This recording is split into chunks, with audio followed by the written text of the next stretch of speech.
1 minute remaining.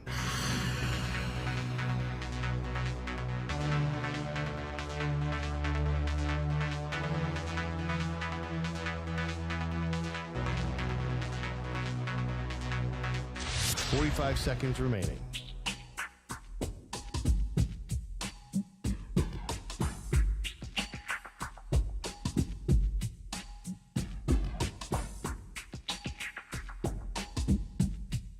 .30 seconds remaining.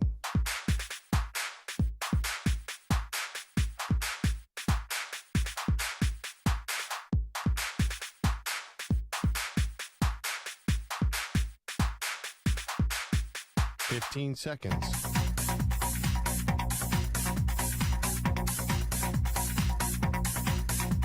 Break ends in 5 seconds.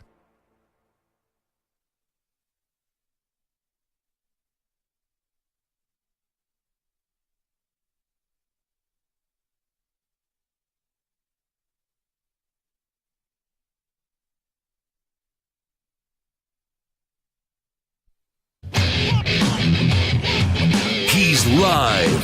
He's nationwide on CBS Sports Radio. This is the Zach Gelb Show.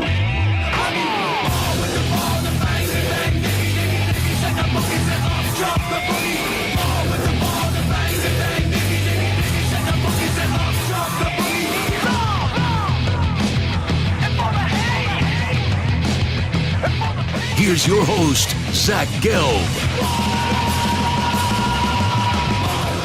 Live from the Play Show, yet not overly ostentatious studios of CBS Sports Radio here in beautiful New York City, sitting on top of the 10th floor of 345 Hudson Street. Welcome on in to an action-packed Wednesday edition of the Zach Gelb Show across all the great local CBS Sports Radio affiliates, Sirius XM, Channel 158, the free Odyssey app, and, of course, streaming on YouTube. 855-212-4CBS is the number to jump on in, 855-212-4227. And you could always get at me on Instagram, where I'm straight flexing, or via the good old cesspool of Twitter, at Zach Gelb. That's ZACHGELB. Got Moist Mike, who I think is rocking a new haircut on the other side of the glass, in addition to Stuart Kovacs and Kris Jenkins from the Michigan football team is going to stop by coming up 40 minutes from now. So a whole lot cooking until we say goodbye to you at 6 p.m. Eastern, 3 p.m. Pacific. So I got to start off the show today with the Deshaun Watson news that he's now out for the season after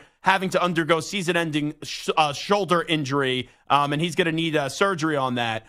I was shocked this morning when I woke up. And I understand whenever you see the news, it's shocking because after the game, we were told, oh, it was an ankle injury, and even he said he would be fine. And then you further find out when they were taking a look at him, not only was it an ankle, it was also he felt something in his shoulder. But after the game, because I remember right before halftime, he leaves, and he left with some injury to go into halftime, I guess, to get some work done right before the end of the half. And then when pressed about it after the game, he said it was just some ankle injury. He does not feel great right now, but he'll be fine next week, with the Cleveland Browns' big upcoming game on Sunday at 1 p.m. Eastern up against the Pittsburgh Steelers. But the way that I saw this news earlier this morning was there was one account, ML Football, I think it is, which is a really good follow on Twitter. And I woke up this morning. Now I sound like I'm in a Sopranos episode. And when I went to look at Twitter, the first thing I saw was, how about Tom Brady to the Cleveland Browns? And I'm like, what? And everyone has like a moment of good trolling and good fun. And, you know, Twitter is a cesspool. X is a cesspool. So when I saw that at first, I go, oh, that must just be a stupid tweet. And then I put my phone down. I got up. I brushed my teeth. Went to the bathroom. And then when I went back to my phone, I saw the news story that Deshaun Watson is out for the season. And I was like, what's going on? And you know what I felt really bad for? I felt really bad for Ken Carman and Anthony Lima, because last week when I saw them get that victory and have that crazy come from behind effort and take down the Baltimore Ravens, like there's just something about seeing Ken Carman, who has hosted here on CBS Sports Radio, does local radio in Cleveland. He's magnificent. When the Browns are good or when the Browns just win, he's happy and he's jolly. And like you look at Ken Carman and it's fun to follow on Twitter. So the first thing I did when I saw that news was I said, let me use my Odyssey app. Let me go to 92.3 The Fan in Cleveland, and I want to listen to when that news hit the fan to just see their reaction. And properly so, you would have thought that someone just like stole your dog or you just lost a loved one. They didn't even know what to say. And it's one of those moves and one of those things that happens where even though Watson wasn't having this great season, even though it's really tough to root for Deshaun Watson, when you look at the Cleveland Browns, they've been bad for so long. And once you get a positive kind of season and this team is 6-3 and they really have no offense right now and their defense has been this dominant and you have the big hype and buzz around this game coming up on Sunday, the Browns were starting to become an interesting, fun, intriguing story, whatever word you want to use. But right now, if they don't find a way to go get the proper quarterback, and that's always going to be tough, well, this team is screwed. Where they could still make the playoffs. Like when Watson got hurt earlier in the year, they were winning games that were close and they got the fortuitous bounces towards the end of the game. But in the year of 2023, a great defense and a lethal defense can only take you so far. And each and every year, there are teams that just get hit with the injury bug. You look at the Baltimore Ravens, that's been them for the last 2 or 3 seasons. And for Cleveland, you go into this season where you wanted to figure out 2 things. One, how much rust does Deshaun Watson have to knock off still? And also, can he still be a great quarterback? And when you just look at the offensive side of the ball, not only now do you have multiple injuries with Deshaun Watson, but he suffered a season-ending shoulder injury, and he's been dealing with other things. And earlier in the year, your best offensive player and your most valuable offensive player in Nick Chubb suffered a second serious leg injury. So this is not just, oh, Deshaun Watson's done, Deshaun Watson's out for the year, and now the Browns season basically gets flushed right down the toilet. It's not just that. You have to legitimately wonder what's the long-term future and what direction are the Cleveland Browns heading in. And I don't think Kevin Stefanski's seat should be warm with what he's done through the first 10 weeks of the season. And now I don't think you just get rid of him if they don't make the playoffs. He should be back. But you look at the rest of the offense, you know the defense is damn good. But offensively, now you have a running back who's so great and one of, if not the best backs in the league. And he's now suffered 2 major injuries. You have a wide receiver in Amari Cooper who's been underappreciated and underrated. But Amari Cooper isn't getting any younger. He turns 30, I believe, in the summer. And now you have a quarterback who has not played a full season since, 2019? So I don't care how young Deshaun Watson is. I don't care that, they gave Deshaun Watson a fully guaranteed deal. Like, we all know he's going to be the quarterback of the Cleveland Browns next year. But can he get back to being a top 8 quarterback? Can he get back to being a great quarterback in the NFL? And this is a guy that the last time, even though his team stunk, because he played that full season in 2020, his team stunk, but he played really well. That was the last time we saw him get through an entire season. Because 2021, he missed the entire year with not only what was going on off the field, but before that, he was already done with the Houston Texans. People forget that. Last year, he was suspended for the first, 11 or 12 games of the season.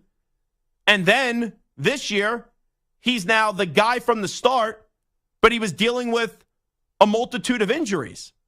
So if you look at it, in the last 3 years, 2021, 2022, 2023, Deshaun Watson has only played 12 games.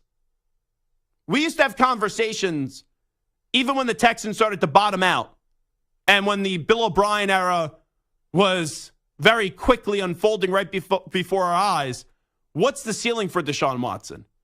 And in that 2020 season when the Texans stunk, but he was throwing nearly 5,000 yards and had 33 touchdowns and 7 interceptions, I said Deshaun Watson's a great quarterback. I said Deshaun Watson looks like he could be an elite quarterback in this league. And you know the guy is a winner going back to his days at Clemson. But now we're so far removed from 2020.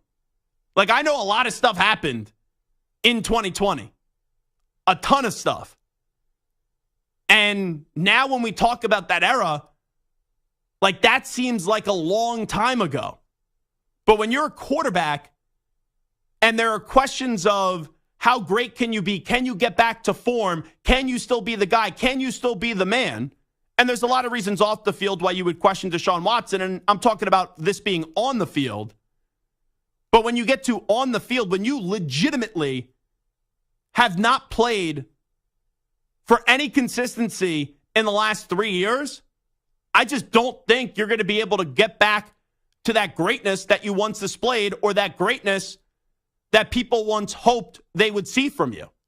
We're talking about missing all of 2021, basically all of 2022, and now basically all of 2023. And now there's going to be more rust that you're going to knock off, and you're going to need to knock off. So even if you come back next year, and he'll be the guy next year, we thought this was going to be the year where he would knock off that rust, and then it would be like, okay, 2024, it was go time.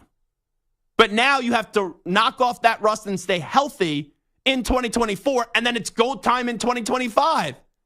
So we are getting further and further and further away from the last time you displayed greatness on a football field. And this isn't like a Geno Smith story where you barely play for a decade, then you have one good season. You are now a guy that has a fully guaranteed contract. There's nowhere else to turn to. You are the guy in Cleveland, and they're paying you, and they give up those draft picks for you to be the guy.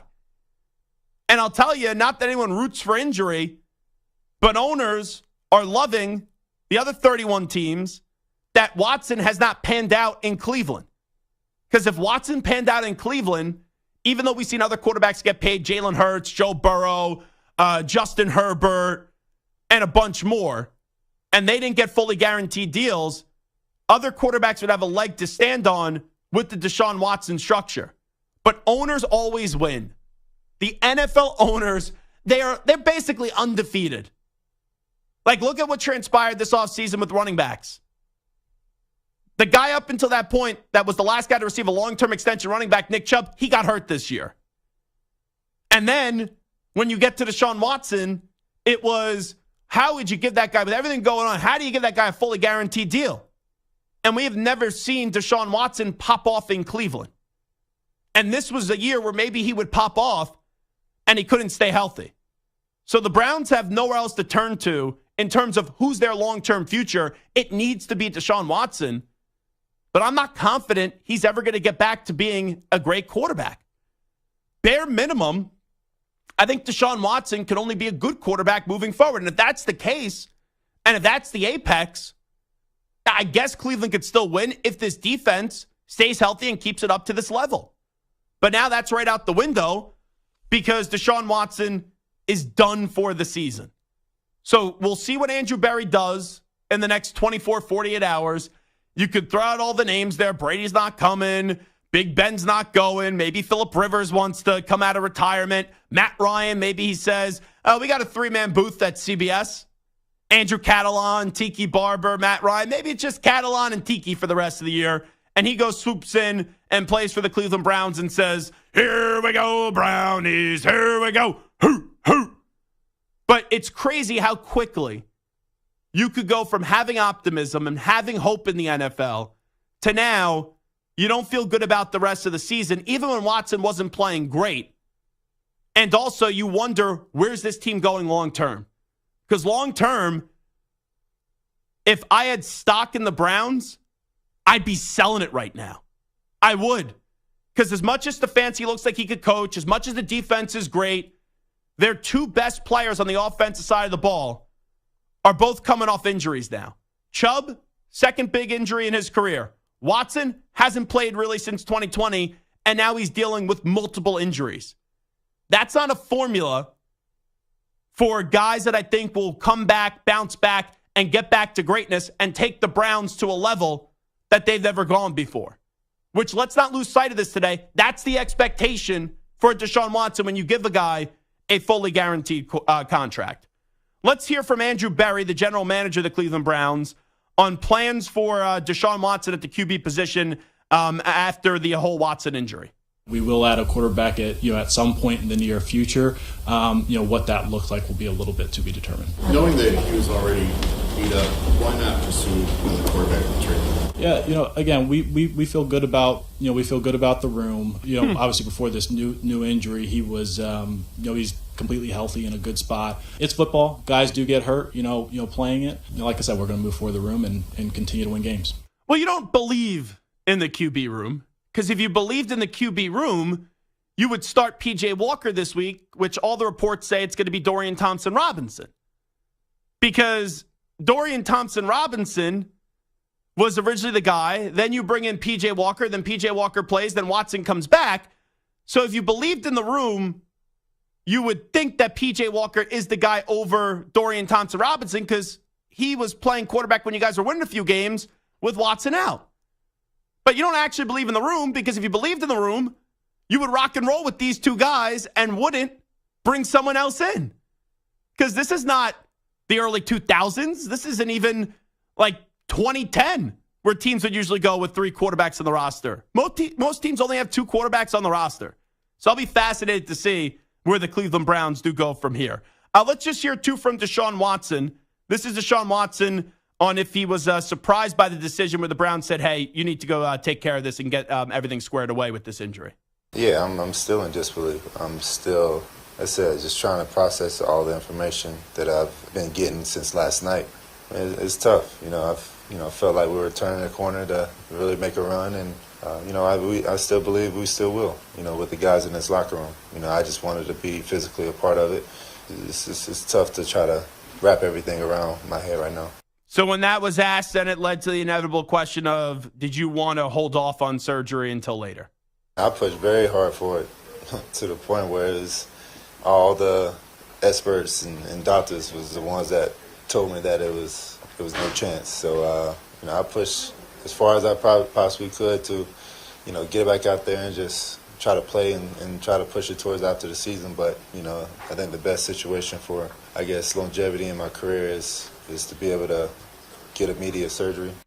Yeah, well, that is the best plan and the best road, because if you need the surgery, you should go get it now. But with all that being said, we're still moving further and further away from the last time you were on the field consistently, and that was 2020. So I don't think you're going to find that fountain of youth and that elite level once again. And inside the AFC North, this makes it a whole lot more intriguing because you have the 7-3 Ravens, the 6-3 Steelers, the 6-3 Browns, the 5-4 Bengals. You have the Steelers playing the Browns this weekend, the Ravens playing the Bengals, and now that optimism, that hope of, any of those teams can win the division, barring something changing at the quarterback position by the end of the week. I think the Browns are now out of winning this AFC North, even with that kick-ass defense, because the Ravens have Lamar Jackson. They could be trusted. I don't trust the Steelers offense because Kenny Pickett only has 6 passing touchdowns on the year. And even though the Bengals are coming off a loss, I'll trust Joe Burrow more than I would with Kenny Pickett and also whoever the Browns are going to trot out there being Dorian Thompson-Robinson. We know how great Joe Burrows can be. So you look at the Ravens and the Bengals, one of those two teams I think end up winning the AFC North because the Ravens are 7-3 and the Bengals are 5-4. I think the Ravens now have the easier road. But you go from a potential fun season in Cleveland, a playoff season in Cleveland, to now it's, okay, Myles Garrett, go earn the MVP. But even if you get to the playoffs, we know that offense isn't going to be able to do enough when you go up against marquee teams and you go up against the guys with the great quarterbacks that will make the postseason. Zach Gelb here with you on CBS Sports Radio. We'll take a break. When we come on back, we'll react to the latest rankings in college football. And I have one scenario that I'm really curious about. If it plays out this year, what the committee would do. We'll address that on the other side. Come on back in 5. You're in a 5-minute break.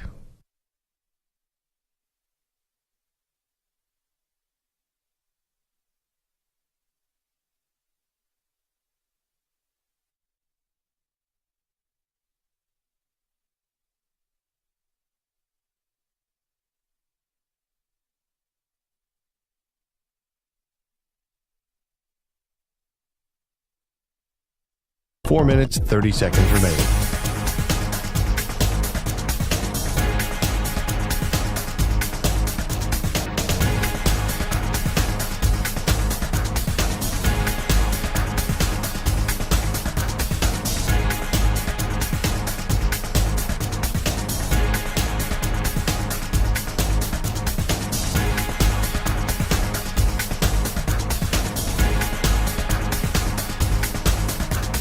Four minutes remaining.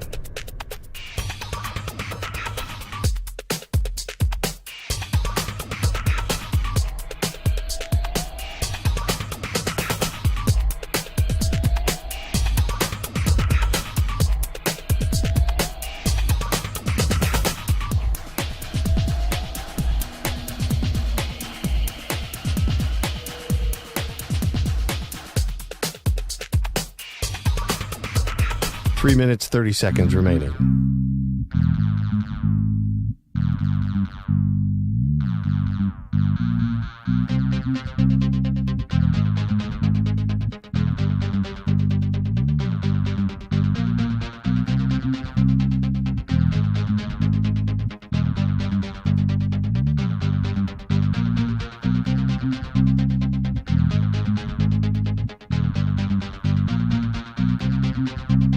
Three minutes remaining.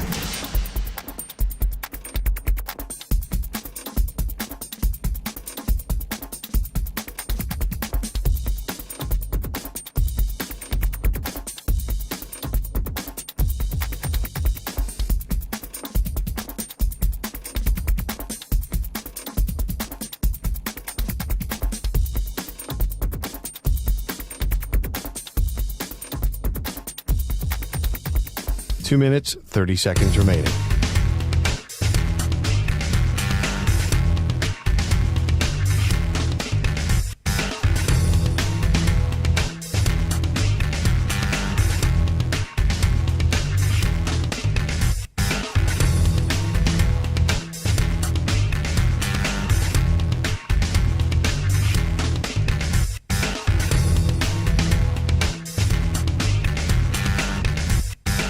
Two minutes remaining.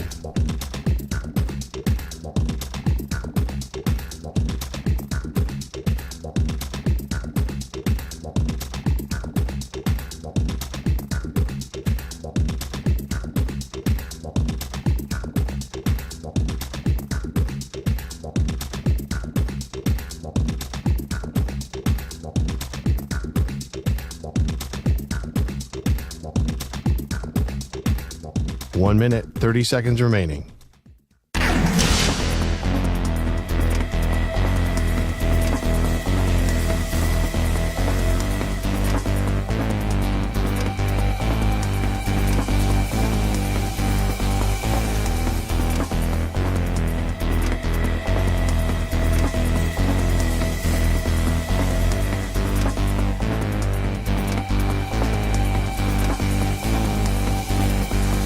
One minute remaining.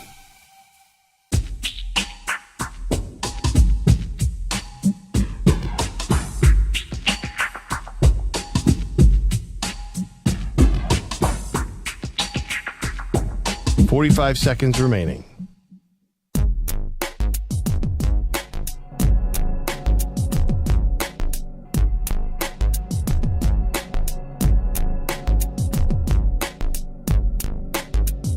Thirty seconds remaining.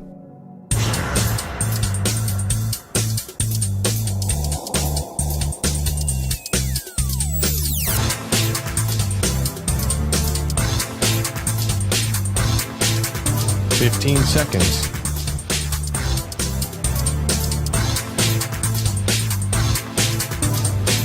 Break ends in 5 seconds.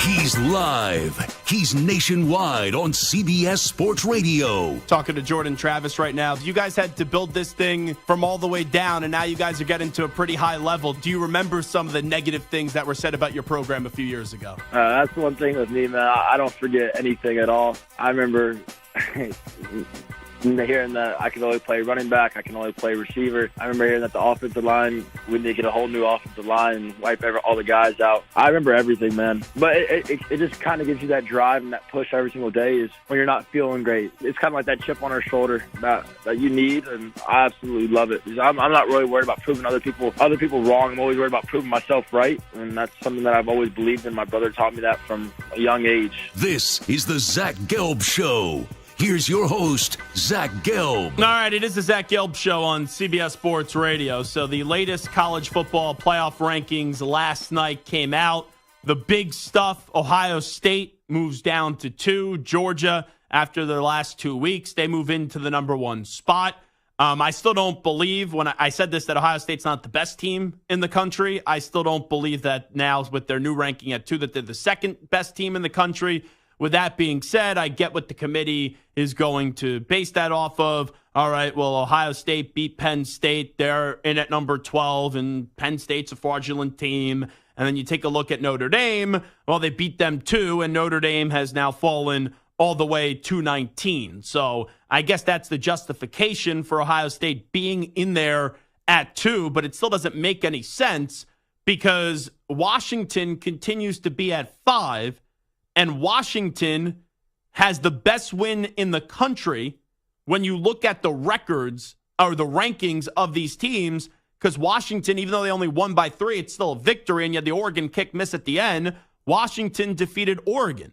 So out of all those teams in the top 5, Georgia, Ohio State, Michigan, Florida State, and Washington, those teams, when you look at their victories, the team that has the best ranked victory is Washington up against Oregon, who's in at 6.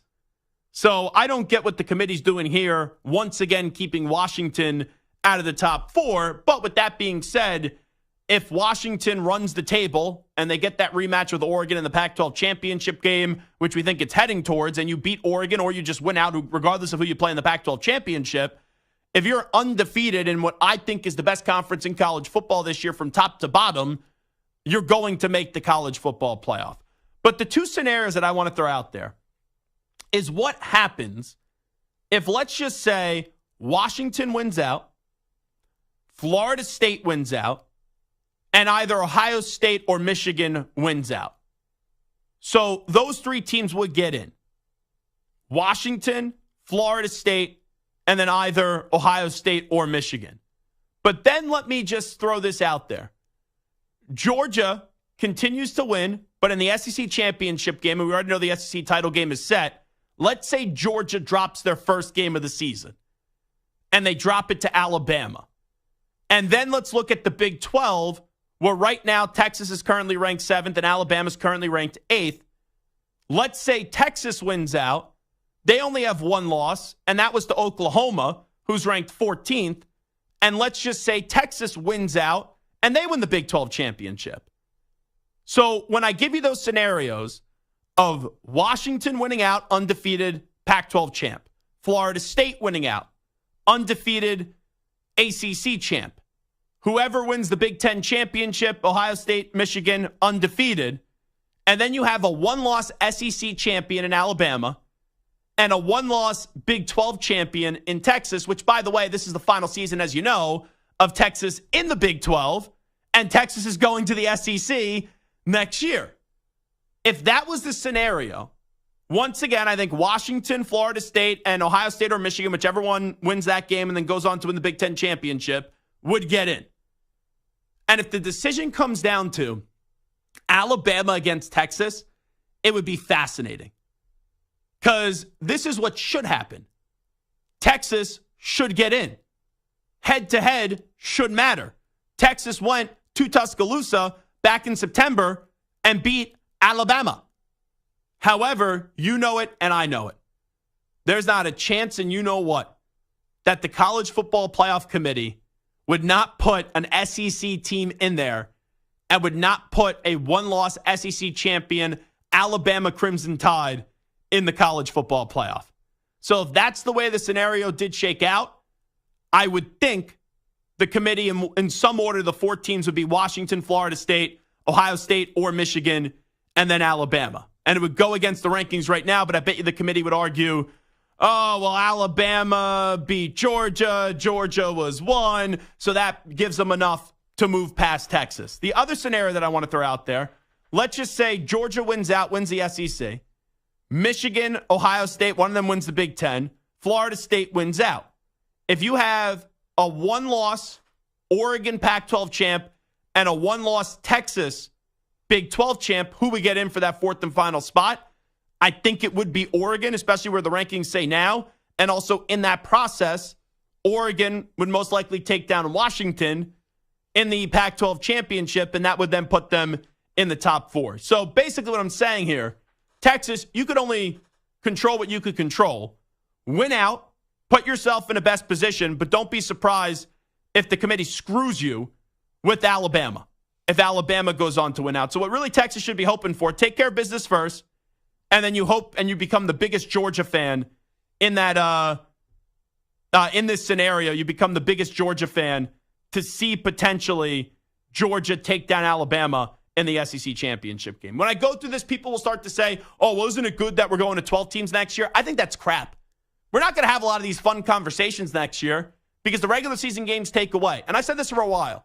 If you want to tell me we need expansion, and I know I should already probably wave the white flag because it's going to 12 next year, okay, I could live with expansion, even though I've said 4's been good and 4's been enough.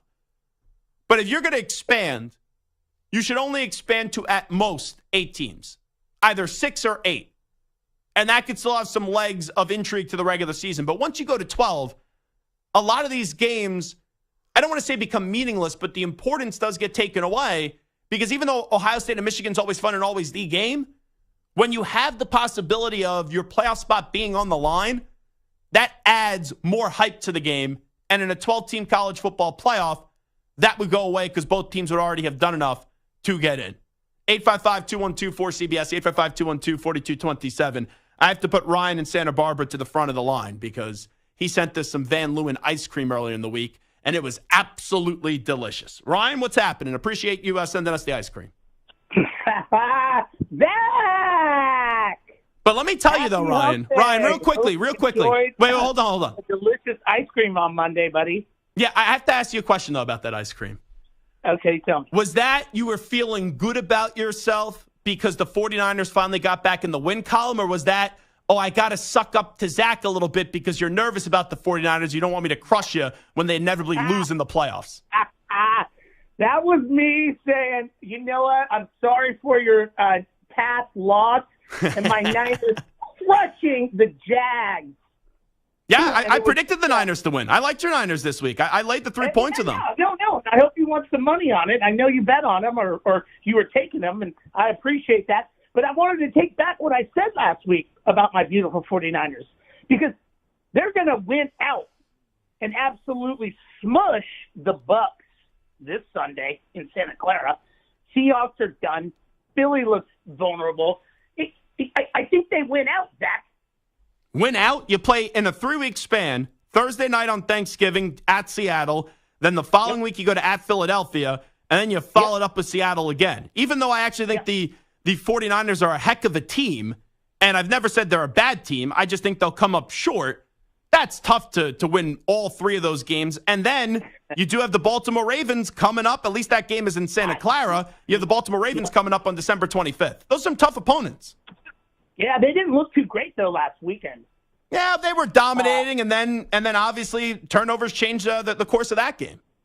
Well, you know what? Getting Trent Williams back and Debo. Enormous. And, the addition of Chase Young. I mean, it's scary. That defense is back, I don't know. Well, also, you know what's something I'm actually annoyed about with you? I'm actually annoyed with you.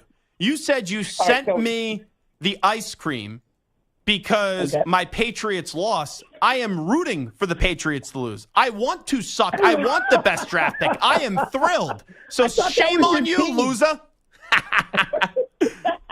All right. Have a great day. You got it, Ryan. Appreciate the ice cream and the phone call. Good stuff. I'm starting to warm up and actually like Ryan in Santa Barbara.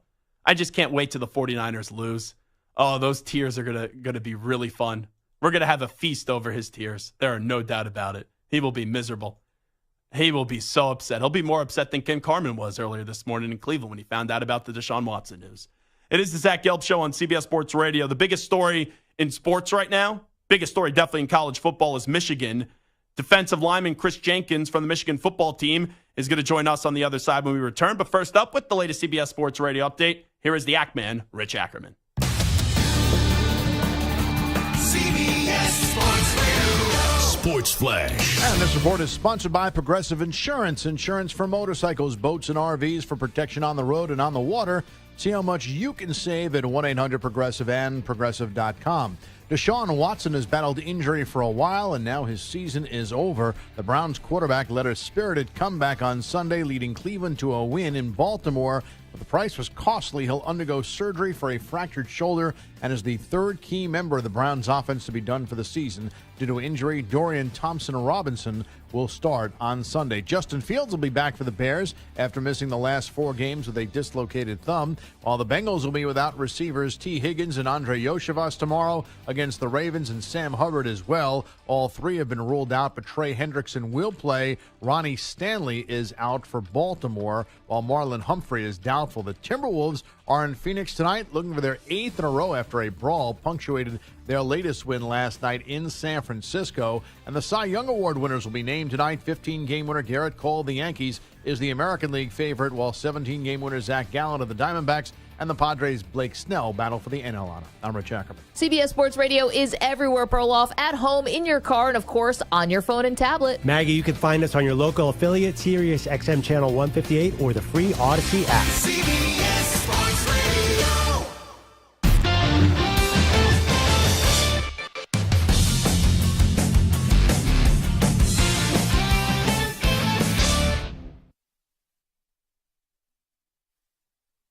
You're in a 5-minute break.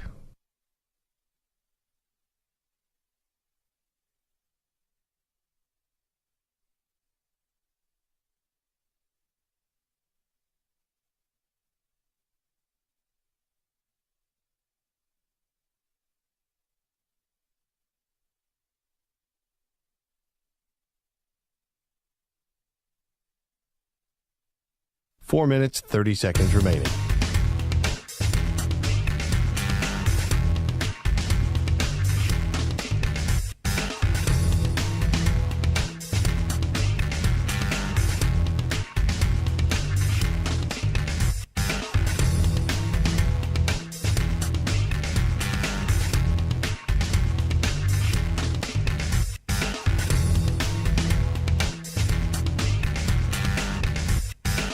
Four minutes remaining.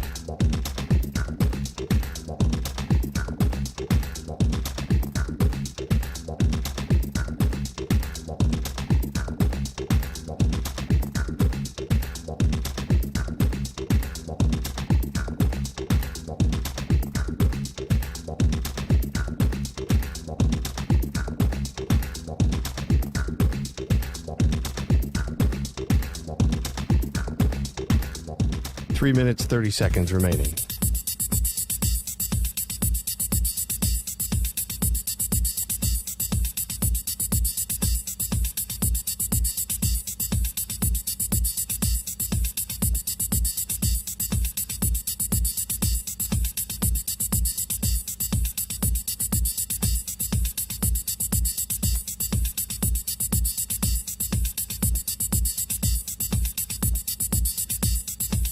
Three minutes remaining.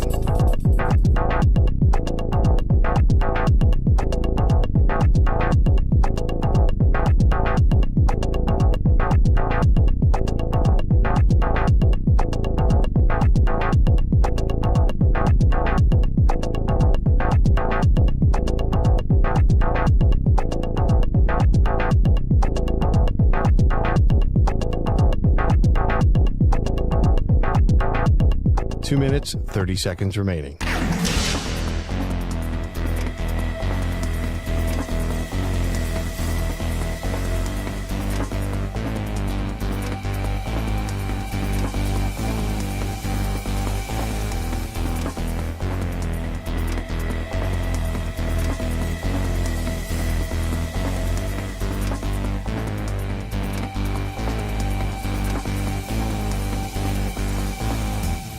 2 minutes remaining.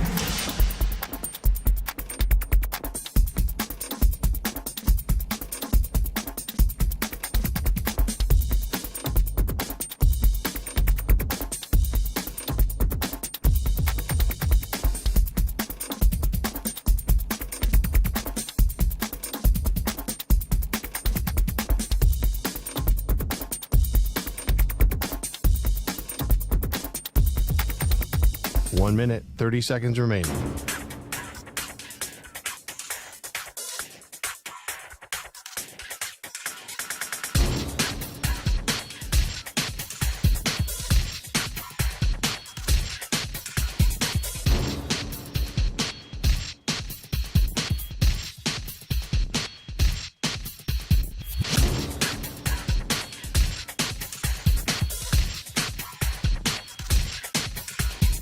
One minute remaining.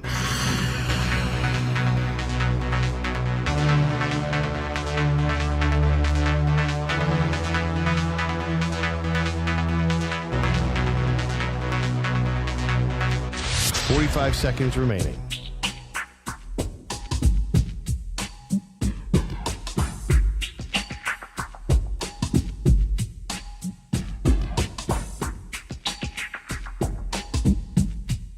Thirty seconds remaining.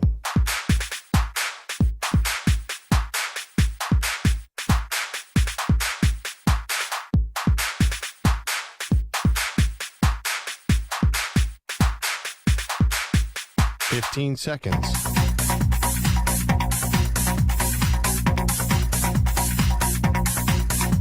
Break ends in 5 seconds.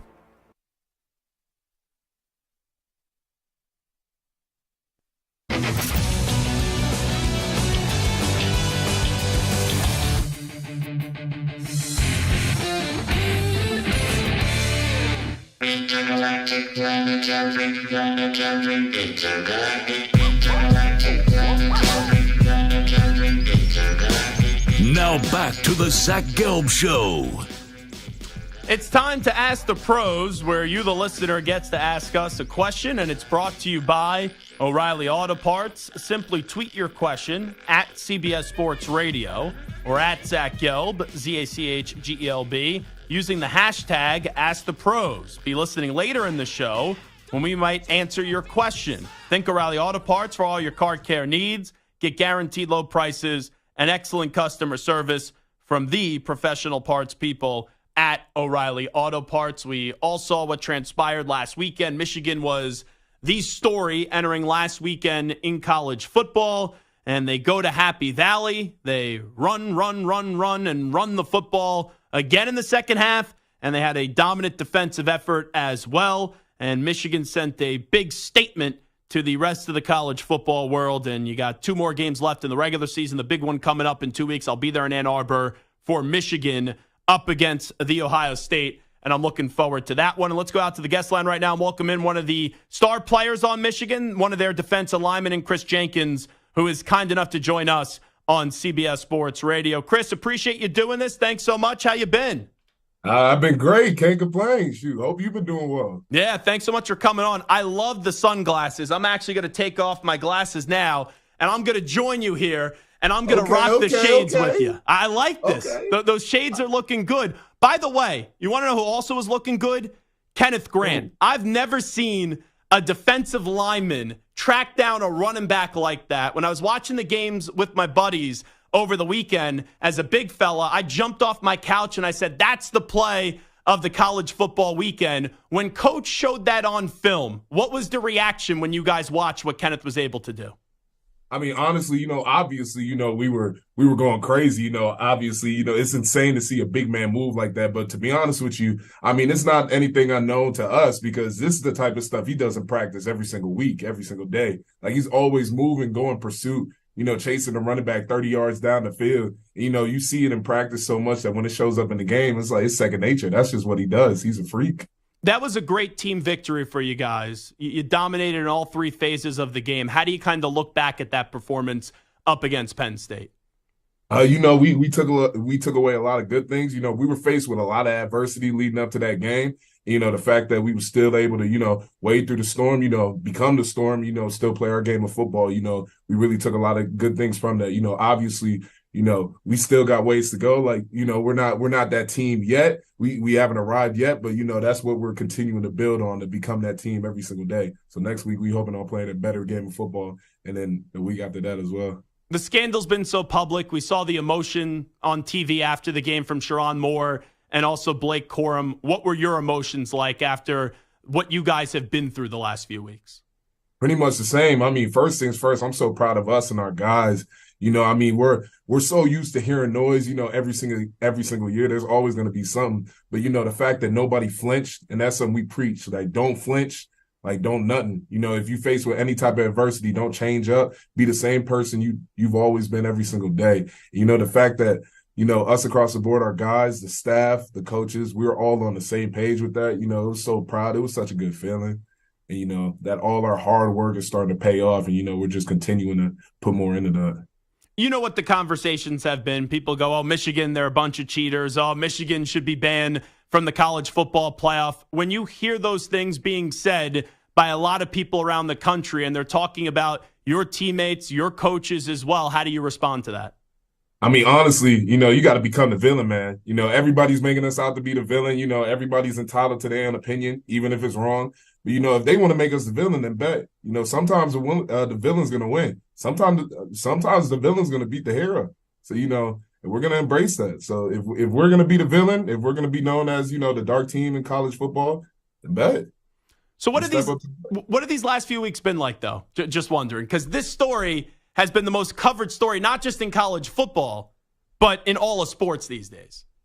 Absolutely. Well, honestly, it's just been a lot more fire for us. Constantly hearing these new scandals and stuff like this pop up, being doubted, hearing opinions about even being allowed to continue playing college football, and just having our coaches, just being thrown out randomly. It just adds the fire for us. It's really giving us more motivation, giving us that fuel, giving us more drive to, just keep doing what we're doing, keep going on that path. So, it's really been a lot more, drive, a lot more motivation in this locker room. So when this scandal hits, like, we're all reading it, we're all trying to figure out information. Kris Jenkins is joining us. Did it catch you by surprise? Because people are going to say, oh, you had the signals, you would know it. Like, did this story, when you first heard about it, where you're like, what the heck is going on? None of it makes sense. No, absolutely. Absolutely. Like, when we first hear about it, absolutely, you're like, what is going on? Like, what are you talking about? And, it kind of hurts my heart, as a player, for people to consider, us to, be that type of team, or, even the players just being considered like cheaters. Because this is hard work. We practice year round. We work out year round. We put blood, sweat, and tears into this. This is grown man. This is an honest sport. This is an honest ball. So, when we put that much effort into something, we're playing 100%. We're giving our truth. We're giving our all. So, and this is the perfect opportunity, in our opinion, to keep proving people wrong, where there's no more excuses, no more adversity. This is just it. Us and ball. Us and the next man up.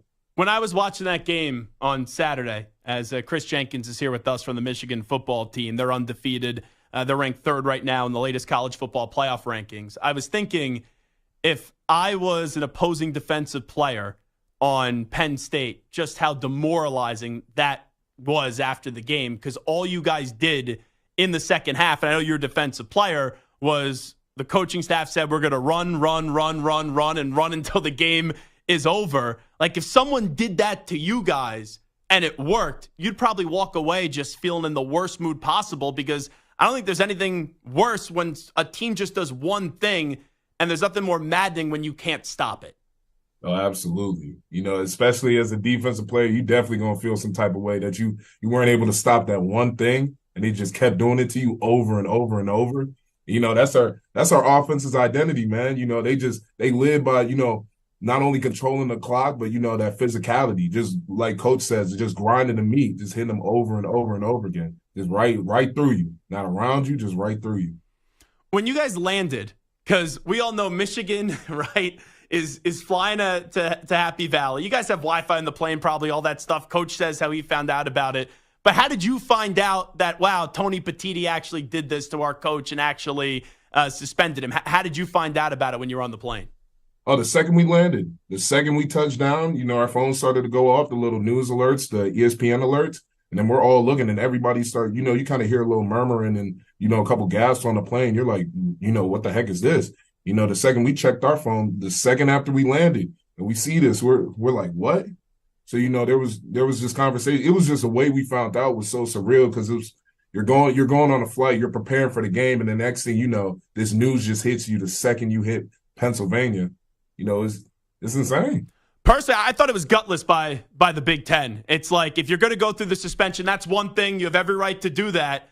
But you knew all week, okay, this team was flying at that time. I thought the Big Ten came off looking like cowards, if you ask me. Absolutely. No, couldn't agree more. That was definitely, in my opinion, definitely scandalous. All right, especially at that point in time. Kris Jenkins here with us. I want to ask you about your dad. I love watching your dad play football. When you look back at your dad's career, just what did you remember seeing it from, obviously at a young age and a totally different perspective than we did? Honestly, just him being a monster, being a gladiator. He's a big teddy bear, kind of like me. You see him in the house, he's always got a smile on his face, always joking, cracking jokes. But the second he steps on that field, man, that switch flips, he turns it on. He's a completely different person, Just seeing him go on the field and watching the old tapes, even just of him being a gladiator, just moving people against their will. He was definitely he was a different breed. For you, how do you want people to know you? What do you want people to know about you? Because when people hear your name, obviously, they're like, oh, that's the son of Kris Jenkins, the all-pro defensive tackle. When you try to create your own story, what do you want your story to be? Yeah, really, it's just like you said. I just wanted to be my own story. And, only time's going to tell, what that story is going to be, and hopefully it's going to be a good one and how that's going to build up. But, I'm just not trying to sit here being Kris Jenkins Jr. forever or just being, oh, yeah, you your daddy's child forever. I love my dad. Sure. I really do. But it's always competition in my family. Hopefully one day I'm trying to get to the point where I could talk trash to him, where maybe I got 5 Pro Bowls or maybe I even got a Super Bowl ring on him. And just getting to that point, just establishing that name for myself, just being my own type of player, my own type of man, is what I'm looking forward to doing. Well, is Dad rooting for you this weekend? I know you're going up against his alma mater. Do you have the support of your old man? Oh, absolutely. Now he's gonna support me regardless. But he told me straight up he might not be wearing a Michigan jersey, but he's gonna be supporting. That's a great answer. Before we let Kris Jenkins run, Maryland has a good team. We know they could put points up on the scoreboard. All right, I'm going to the Ohio State game, Michigan-Ohio State, coming up in 2 weekends, so everyone's attention's already there. You being a leader on this team, how do you guys make sure you're focused in on this Maryland game so it doesn't turn out to be a trap game where you have a contest in the fourth quarter? Absolutely. We just continue to give them that respect. They're not a bad team. They're a great team. They got a lot of good players all across the board. It's just being able to give them that respect and then playing them like the team, they deserve to be played as. If the way we look at it, if we continue to look at them as a team where they're a bad team and try to overlook them and, move straight to Ohio State, that's when the scary things could happen. That's when the trap games could happen. So, that's not what we're doing at all. We're giving them that respect. We're preparing for them properly. So, when we play them, we'll play them and, put on a show. Obviously, you guys want Coach Harbaugh on the sidelines. We don't know if he's going to be able to get the clearance and get on the sideline this weekend. Is there any difference when he's not there? You guys have been through this before earlier in the season and when Coach Moore takes over as the acting head coach, let's say? Absolutely. There's going to be a difference. Every team's going to want their head coach to be there. Obviously, if we could choose, obviously we want our coach there. Obviously, he's going to lead us wherever. But the fact that we've been through this, countless times already this year, the team already knows what we're walking into. We're already prepared for it. Every coach has done an amazing job, regardless of the situation, stepping up to the plate. If it's being that interim head coach like Coach Moore has done and like Coach Minter has done, they've done an amazing job, filling that role, really just getting us ready to play ball. So, that's why props to them and shouts out to them because, that's not an easy thing to do at all. But the fact that they not only embrace that, but they roll with it and get us ready to go, is awesome. Love this conversation. Love watching you play so far this season. Good health, good luck the rest of the way. And thanks so much for doing this, Kris. Appreciate you. Absolutely. Thanks for having me. There you go. Kris Jenkins joining us from the Michigan football team. I like when guys wear sunglasses and shades to interviews. I think we should do this more often because then I get to throw on the shades. And I kind of like the shades because then people have no clue where I'm looking and things like that. I like doing interviews in sunglasses now, Samter. I mean, this is like when Dion was getting called out for wearing a hat and sunglasses. Now it seems like everyone's kind of taking the Dion route and like, screw it, I'll wear sunglasses inside. Yeah, you better not act like Jay Norvell, though, and then start lecturing me about wearing sunglasses. If you start telling me I'm not professional, that's a problem. Jeez. Good stuff there from Kris Jenkins. Appreciate him discussing the whole scandal with us. Really good personality. And Michigan having a heck of a football season, and we all know what it comes down to. Do you beat Ohio State, and then can you take it the next step further? Because they won the Big Ten championship the last 2 years. They defeated Ohio State the last 2 years. Now can they go win those 2 games in the college football playoff?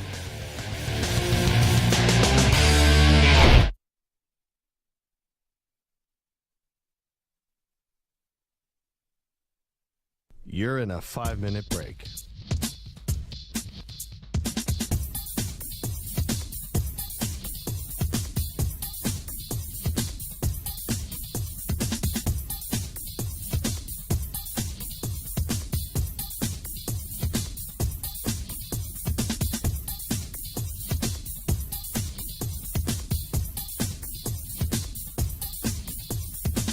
Four minutes, 30 seconds remaining.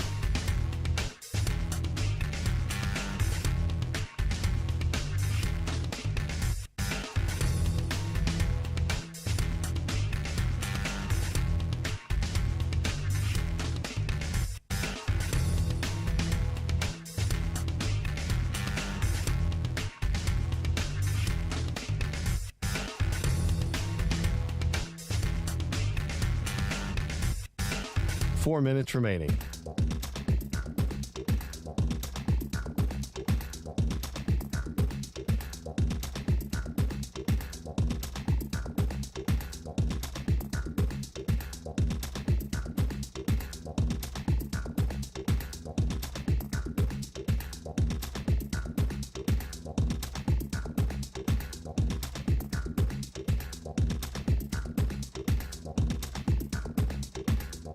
Three minutes, 30 seconds remaining.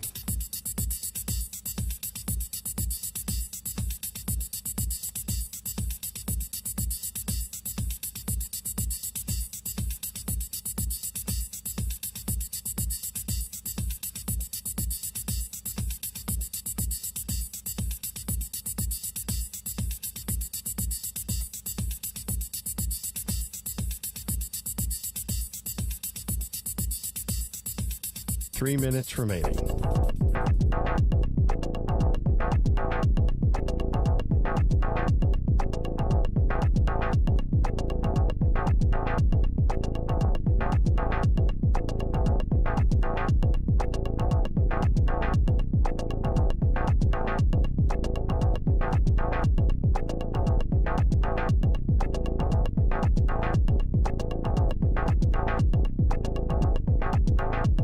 Two minutes, 30 seconds remaining.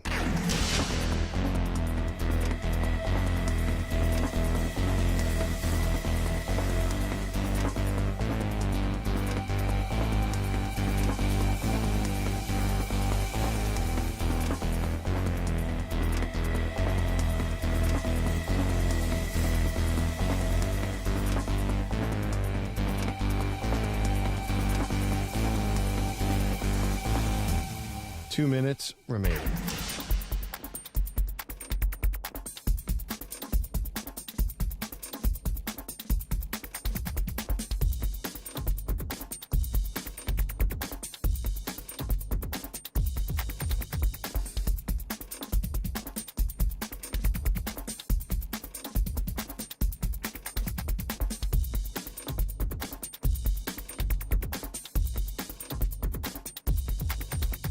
One minute, 30 seconds remaining.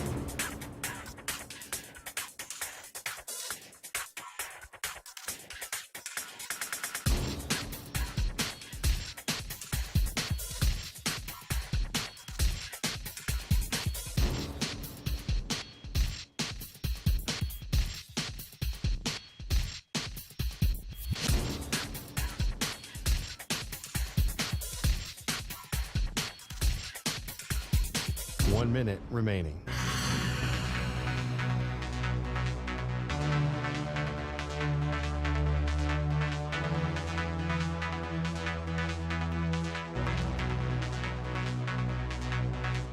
.45 seconds remaining.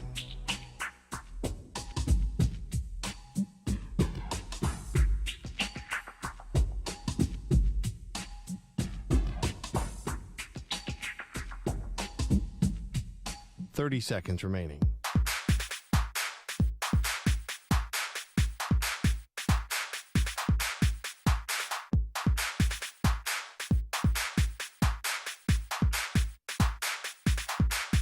.15 seconds.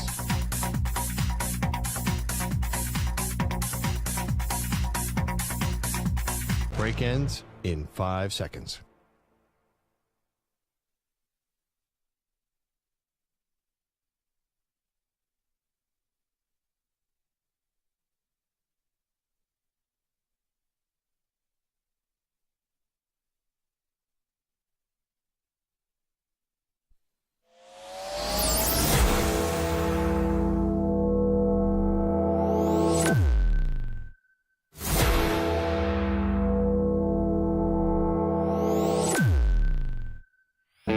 He's live. He's nationwide on CBS Sports Radio.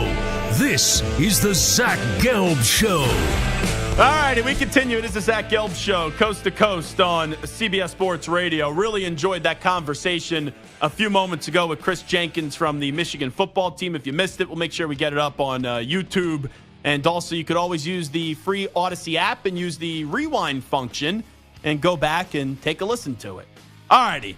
I got to get to this Draymond Green storyline from last night. Death, taxes, and Draymond Green acting like a jackass. Surprise, surprise. I am so shocked that Draymond Green is in some sort of controversy once again. And you know what it always is with Draymond? There are things that are minor. Things that, okay, you could get away with. But if there's a line to cross, Draymond could be 1,000 feet away from that line, and he always finds a way to cross it. It's almost as if he can't help himself at this point, and he's like addicted to just crossing the line, being a royal pain in the ass, and doing something stupid. Because that's what Draymond Green does over and over and over again. So you can't wake up this morning and go, oh, did you see what happened between the Warriors and the Timberwolves? I can't believe how Draymond Green acted. I can't believe Draymond Green basically choked out Rudy Gobert. No one should be surprised by this. This is what this guy does all the time. And then after the game, he tries to act like the victim. The Warriors, they always defend his actions, and there's no accountability. The Warriors are so far in their just nonsensical defense of Draymond Green that they don't know where to go. And it's almost as if they believe, even if they give like a quick little pushback about Draymond and saying Draymond did something wrong, it's almost as if they are afraid to deal with the wrath of Draymond Green if you totally blast him and totally put him in his place. And I go back to last year, before the start of the season, when you had that Jordan Poole punch, that Draymond Green punched Jordan Poole, his own teammate, in the face. And there was never any accountability by Draymond Green. Heck, before the start of the season, just a few weeks ago, we played you a clip of Draymond Green saying the team chemistry was awful last year. And it was almost as if he was mystified as to why the team chemistry was awful. Well, would you want to show up to work if I punched you in the face and the team basically did nothing? No punitive action against Draymond Green? And I said this in the summer when there was a decision to be made, even with the regime change, with Bob Myers retiring, going to ESPN, walking away. I said it would be a mistake if the Golden State Warriors rewarded Draymond Green and doubled down once again on Draymond Green. I thought they should have kept Jordan Poole. I thought they should have said to Draymond, we love you. We're going to retire your number. We are wishing you the best in your next chapter of your NBA career, but it's ending now. Because I don't think Draymond Green is still this great player. I don't think Draymond Green is someone that the Warriors needed to have on their roster like the way Steve Kerr said they needed him to be on that roster. And if their idea and their goal is to win another championship. Because even though Draymond does so many important things for this team, I don't think the juice is worth the squeeze anymore. I don't believe in Draymond Green anymore. And it's the same nonsense year in and year out.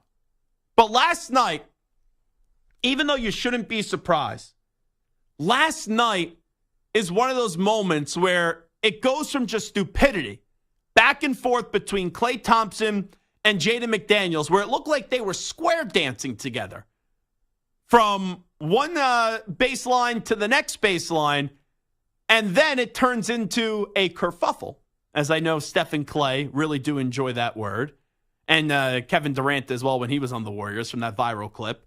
And that kerfuffle turns into mayhem, where there was back and forth, pushing and shoving, which we kind of see all the time in the NBA. The NBA fights nowadays, it's like a little back and forth pushing and shoving, or it's one guy dragging a teammate, putting him in front of him and saying, hold me back, bro, hold me back. That's usually the NBA fights these days. We are very far from the days of Malice at the Palace, right? Now, you don't see that stuff anymore. But it goes from that to then you see this viral video clip now of Draymond Green choking Rudy Gobert and having his arm around the neck of Rudy Gobert. And it's like, what are you doing? Like, why are you doing this? And I know this commissioner, Adam Silver, doesn't have a spine. That's why I call him Spineless Silver. So I would think the commissioner is going to suspend him. He'll get suspended.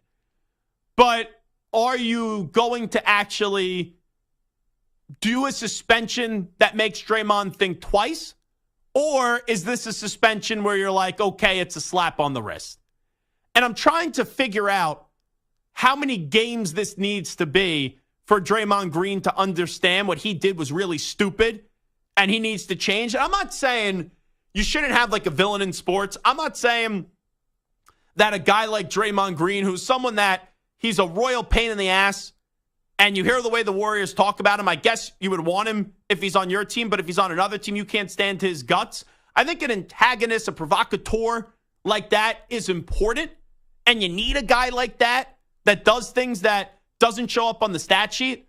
But this has cost the Warriors now a lot. Like, if he didn't understand it after the incident with LeBron and the kicking in the finals that sparked the comeback in that series, like, when are you going to get it? And the answer is probably never. So let me just ask this question, Stu, to you. If you were Silver, let's say Stuart Kovacs is the commissioner of the NBA. I may be back in the good graces of the NBA. This would be a good thing. What would you do to Draymond Green? Like, I have to say, how many games would you suspend Draymond Green? I think it's funny as we pan right to Stu. He's wearing a Lakers shirt. That's right. So I know some Warriors fan, when Stu gives us some number here, is going to chime in and go, oh, Stu's just a homer. Oh, he's embarrassing. He clearly is just afraid of Draymond Green. So you weren't really doing a great job in your role as being the commissioner of the NBA has just appointed you wearing NBA gear of a specific team. But what would your punishment be for Draymond Green? Yeah, it's not the first offense. He's had many offenses. This is just the latest. Probably 7 to 10 games. Yeah, I thought at first 10. And I don't even think he'll care, to be honest. Because remember when he was away from the team in the offseason after the pool thing and he came back and it was like, oh, so you just got a vacation until the season started pretty much? And he was talking about things that he did at home and all that. And he was kind of taking it as a joke. So I don't know if you connect to a guy like Draymond Green and spark fear in him and make him think twice. I was thinking 10 as well, but maybe we need to go more than that. Maybe we need to go 5 extra games and go 15 for Draymond Green. But whatever the suspension is, it's deserved because once again, you acted like a moron. You acted like a dope. You acted like a jackass. and you cross the line, and ultimately you will play the victim. You'll use this as motivation. And in like a few months from now, you'll pretend as if it was Rudy Gobert who choked you. Because that's the other thing. When you hear Draymond reference the Jordan Poole situation, you would almost think now that it was Jordan Poole's fault and that Jordan Poole was the one that punched Draymond Green. But that's what happens when you enable someone's pathetic behavior over and over again. So I have not heard this yet. I feel like Steve Kerr, who is someone that got punched in the face by a teammate, Michael Jordan, very famous situation. I would assume that Steve Kerr would be like a little bit tough on Draymond Green. Hopefully this exceeds my expectations, but I chose not to listen to this before the start of the show because I wanted you to hear my reaction on the air. This is Steve Kerr explaining Draymond's behavior. The Draymond piece of it, if you watch the replay, Rudy had his hands on Klay's neck, and that's why Draymond went after Rudy. Guys on the back of the bench were telling us that Rudy had Klay, and that's why Draymond went at Rudy. So that's all I know. But it was, a bizarre way to start the game a minute and a half in. That's what Steve Kerr does. You know what? I was hoping it was going to exceed my expectations, but I knew it wasn't going to. It's once again enabling this behavior. I have the replay right here. I see these two guys, Klay and McDaniels, tussling, going back and forth. Klay's grabbing the jersey, McDaniels grabbing the jersey. Then Rudy Gobert goes to grab Klay Thompson. But the moment he touches Klay Thompson, and I don't see his hands around his neck, he's just trying to break it up. I don't think it's anything malicious. Like, that's the thing. There was nothing malicious there by Rudy Gobert. He's clearly trying to stop the incident. The moment he touches Klay, Draymond, within a half second, has his hands around Rudy Gobert's neck. So stop it. Stop it, Steve Kerr. You're part of the problem. And this is going to come back to bite you in the ass like it has in the past, because all you guys do is bow down to Draymond and genuflect to Draymond Green. Ridiculous. Here is Rudy Gobert having to address this afterwards on Draymond choking him out. Clown behavior. I'm proud of myself for, being the bigger man again and again. It doesn't even deserve me putting my hands on him. I did whatever I could to keep my cool and show that I wasn't making the situation worse. Yeah, that's just clown behavior, and not much to say. It's just clown behavior. It's clown behavior. I know that audio was tough, but it's clown behavior from Draymond Green. And it's things now that it's expected. I hate to say it, but if anyone's shocked by this today, oh my goodness gracious, I can't believe Draymond Green did this. You either are the dumbest Warriors fan on the planet or you haven't watched basketball for the last 10 years. It's crazy. It really is. To me, Draymond has just become a caricature of himself, right? He built his persona and he built his potential Hall of Fame, candidacy by being the tough guy, doing the dirty work, maybe getting a tech here or there to help pump his team up. He was kind of just like the energy guy. He was the guy who just kind of made the defensive play and did all this. But he also got really used to being the center of attention. He loves being the villain. He loves being the villain, and he loves being like the guy that everyone's talking about. And then what happens is when you're that guy and you're constantly, in that situation where people are talking about you for your behavior, kicking guys in the groin and whatever he's doing and getting ejected. You have to keep one-upping yourself, right? And so whether it's punching Jordan Poole in the face or choking out Rudy Gobert, he just keeps getting worse and worse and worse to a point where he's just like a cartoon version of himself. He's not even Draymond, what he was 10 years ago, being this legendary figure. He's now just a joke. He's a clown. He's a fool. He's predictable. And nobody, but before it drove the team. It drove the conversation. Now it still does, though. It still does with that team. They love everything. They eat everything up on Draymond Green, and everyone's afraid to push back. See, I think the difference, though, is that they think they need him. They just brought him back. They could have let go of him. Get rid of him. Goodbye. You had a new regime. Deal was done. You're right, but there's a part of it, whether it was the Draymond, or the KD stuff, or the Jordan Poole stuff. Like, yeah, they brought him back, but I think behind closed doors, and I could be wrong because I'm not there, they present externally this beautiful picture of like, oh, yeah, we still love Draymond. But I think behind closed doors, you gotta be Steph and Clay are frustrated. like, yo, it's like the cousin or the brother or the uncle that, like, at the you love barbecue. him to death, but man, dude, just shut up. Like, just leave the barbecue, go home, like, call a cab and get out of here. You know what it's like? We love you, but we can't deal with your crap anymore. It's like when you're at a barbecue and there's always one family member. Always. That they have to talk politics. And it could be like the best day. And the moment that family member talks politics and people could be on different sides of the fence, it's like, oh, why are you stirring the pot just to stir the pot? It's simple what Draymond Green is. He's a hothead. And he has an anger problem. And if you give him a little bit of room, he's going to find a way to burst through the door and burn the house down. Because that's what that guy does. 855-212-4CBS, 855-212-4227. Let's go to Tim in Kansas next up on CBS Sports Radio. Tim, what's happening? Hey, Zach. First time, long time. Glad you took my call. I just wanted to give some insight on what I thought, Draymond is all about. And we've seen this in the past in the history of basketball, just instigators, somebody who'd be on their side. We've seen it in the finals with LeBron, how you previously had brought it up. But, it reminds me of almost like a football team where somebody takes a cheap shot on a quarterback, or he's just there to defend and do things like that. There's no, rhyme or reason on why he does it. And does that negatively affect the Warriors? I think absolutely it does. But I also think that's the acceptable risk that they're going to take with Draymond. Tim, appreciate the phone call. Thanks so much for making it. Let's go to Riley in Portland next up on CBS Sports Radio. Riley, what's happening? Hey, how y'all doing? Doing great, Riley. What do you got? Yeah, so with the Draymond thing, I feel like, okay, how many games should he be suspended? Let's say 25.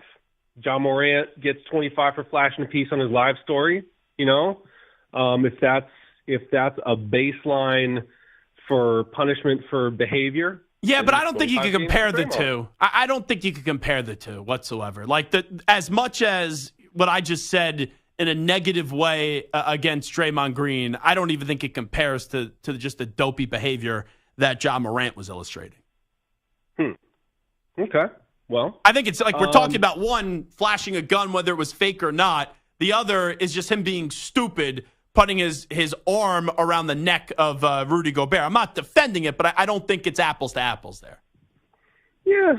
I mean, it seems like, one is Draymond's actually like on the court with his arm around a guy's neck versus it's a thing on his live story. It's not even in the game, I don't know. I still feel like maybe 25 for Draymond. Maybe he'd listen. I don't know. Hey, Riley, here's the thing. I would not go that far to 25, but if the NBA did it, I would actually applaud it. I would. Like, I don't think it's deserving of 25 games. I said 15. So that's adding on like 10 more from that. I don't think it's deserving of 25, but this Draymond Green made the bed. Now you got to go lie in it. And whatever the league wants to do, that's fine with me. Angel in the YouTube chat says, you've obviously never been in a fight. If you wait until someone does something to you, you have lost the fight. Once they touch you, you punch back. Draymond wasn't in the fight. That's the thing. And also, Angel, who thinks this person knows everything about me, I've been in a fight before. When I was in college. It was actually a very fun story. You want me to tell it, Santa, real quickly? I would love to hear your fight story, and I want to know all the details and the results. Okay. So pretty much it was this simple. A buddy of mine was dating, seeing, whatever you want to say, someone's ex-girlfriend. They were broken up for months.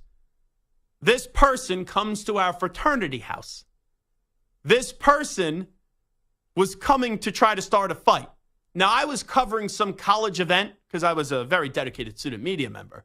So I came back to the fraternity house. There was a party. He was completely sober. Walked into my fraternity house, and this was one of my best friends. And he said, someone's here trying to fight me. So I walked up to the guy, and I got briefed on the whole story. And I said, hey, I don't know what's going on. I don't know what's happening. But you are in a fraternity house. You would be the biggest moron on the planet if you punch this kid, regardless of what you think happened or not, which nothing really happened, because if you punch him, there's going to be like 70, 80 people on your ass. It's not going to end well for you. So the guy told me to basically bleep off, and I was like, all right, do what you want. So the guy ducks underneath like my armpit and goes right for my friend. I grab him from his, like the back of his shirt, and I wasn't trying to start the fight. I was just trying to defuse the situation. That guy is then basically like punching in the air. He gets out of the grip of my hold and goes to punch my friend. As he's winding up to punch my friend, there may have been someone, I don't know who it was, but there may have been someone who could be wearing a blue shirt right now, maybe, that punched this guy, and the guy hit the floor. Now, one of my fraternity brothers, who was like Samter size, may or may not try to pull that big guy in the blue shirt away. Person was successful.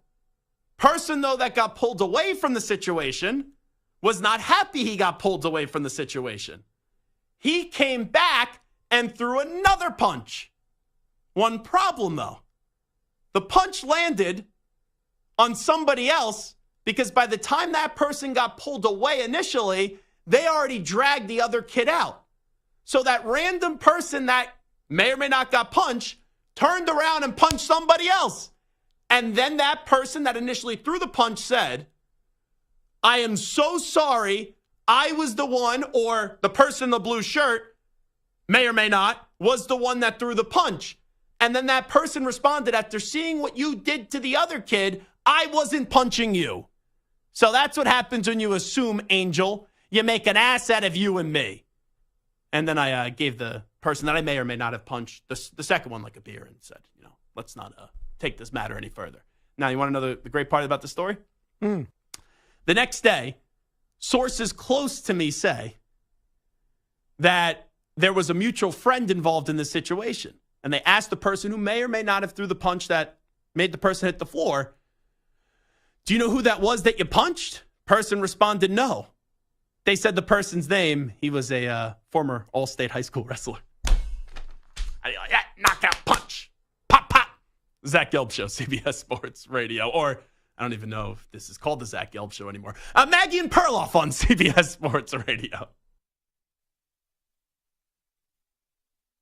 You're in a 5-minute break.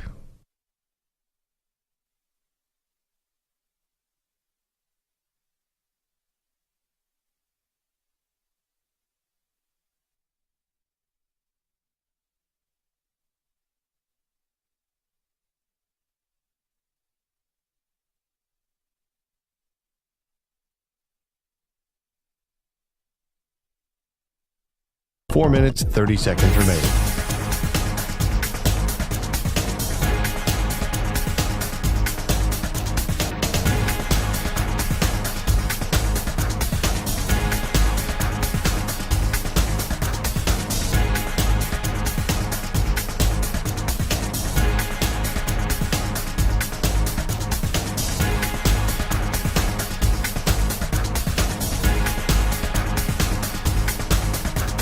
Four minutes remaining.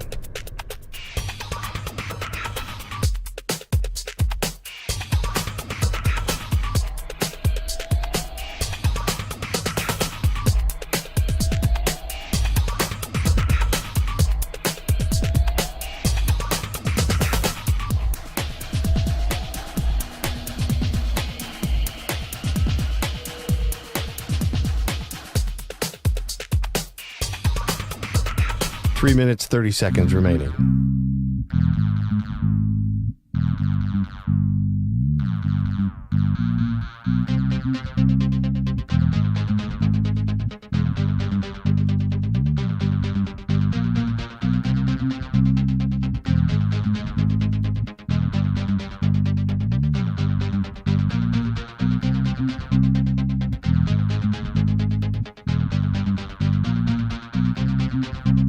Three minutes remaining.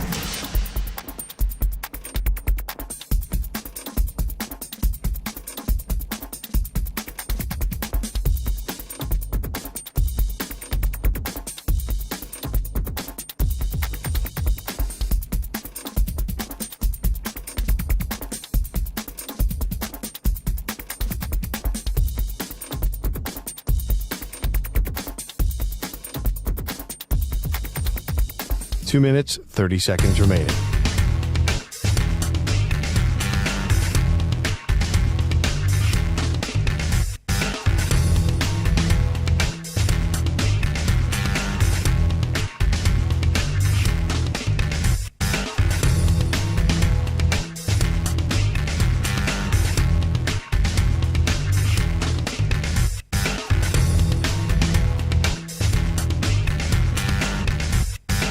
Two minutes remaining.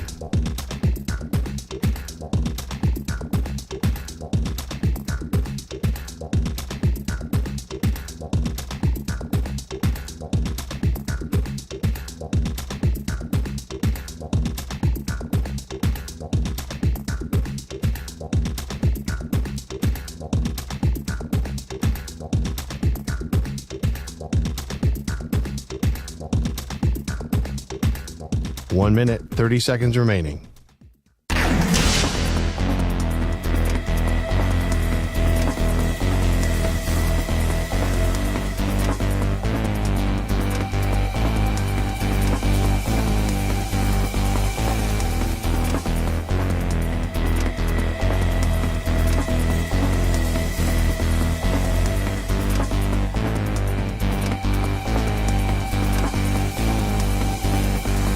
One minute remaining.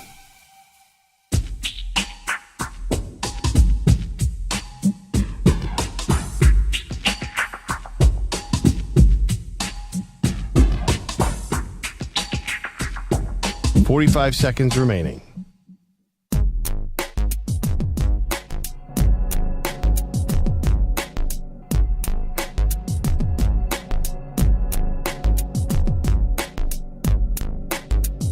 Thirty seconds remaining.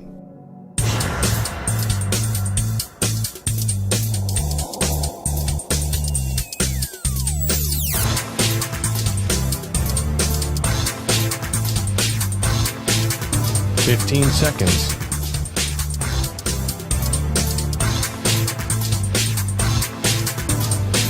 Break ends in 5 seconds.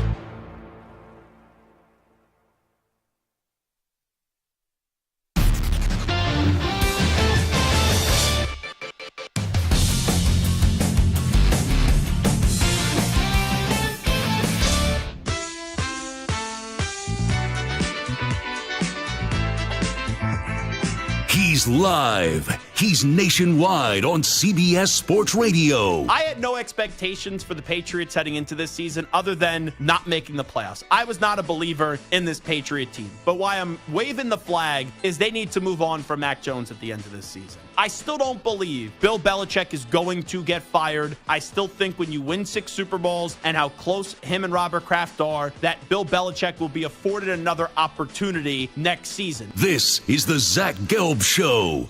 Here's your host, Zach Gelb.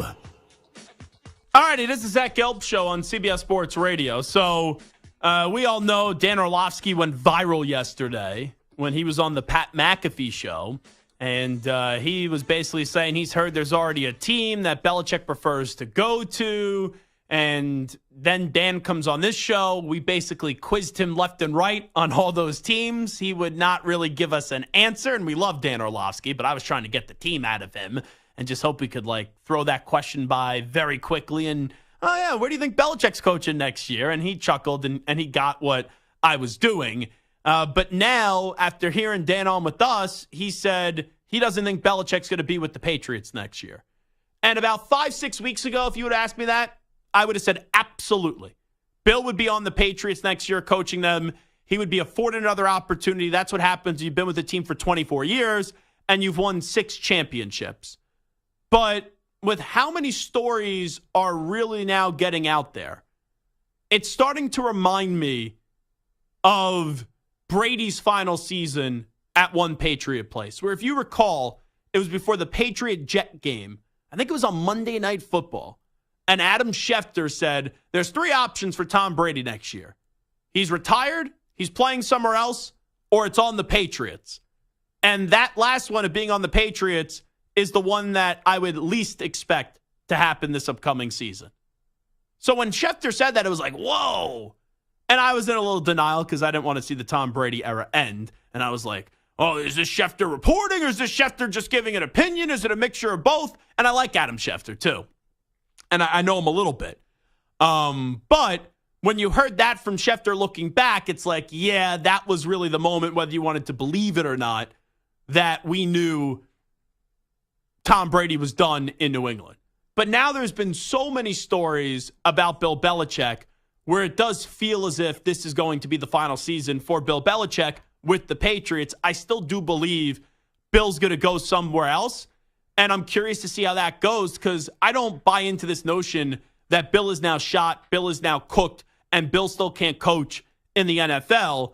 Brady left 4 years ago, and it did not sink in 2021. It did not sink in 2022. And now it's sinking in 2023. So it took a while for the ship to sink, but it is really hitting rock bottom now. And that's what happens when Bill, the GM, didn't do his job. And the last 2 years, Bill, the coach, put lipstick on the pig that Bill, the GM, was doing. So if we're going to do a draft here right now of Belichick's next team, let's go 3 rounds each and see where we land. Let me see if there's a way that I could determine this draft order right now. Ooh, I do have, since I carry around no cash, I still have those 5 euros in my wallet, and I have a dime, and I have a penny. You know, we go plastic these days. So, Stu, heads or tails? What do you want? Heads. Alrighty, it's tails, so you don't get a choice here. Samter, heads or tails? What do you want? Always heads, every time. Alrighty, it's heads. What pick do you want? I want the first pick. Okay. Stu, since you lost, I'll take the third pick. You get stuck right in the middle. You're like the vanilla frosting on the Oreo. That's what you are right now. By the way, I think we should do a snake draft, right? I think that's only fair. Right? Snake draft, right? We're in agreement? My vote's for a snake draft. Your vote? Snake draft. Okay. Oh, well, if it's snake draft, then maybe I'll take the second pick. You already made the pick. You already made the pick. See, Samter, he's usually the slick one around here. Samter just got. Well, folks. because That's before the show, we said we'll just go 1, 2, 3, 1, 2, 3. I'm like, all right, then I'll have the first pick. If I knew snake draft before I picked my pick, I would have gone with the number 2 pick. I don't want the first pick. I don't recall. I'm going to be like Roger Clemens. I misremember that conversation.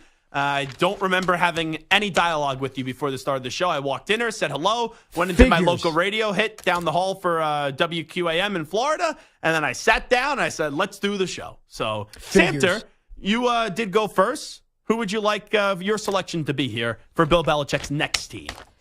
My number 1 selection. Well, let me ask one question real quickly. Okay. Do we keep the Patriots on the board where maybe people don't believe the noise and it may actually be the Patriots? Sure. Or do we want to operate that Bill is gone after this year? Nah, if you want to pick the Pats, pick the Pats. Okay. What's your pick?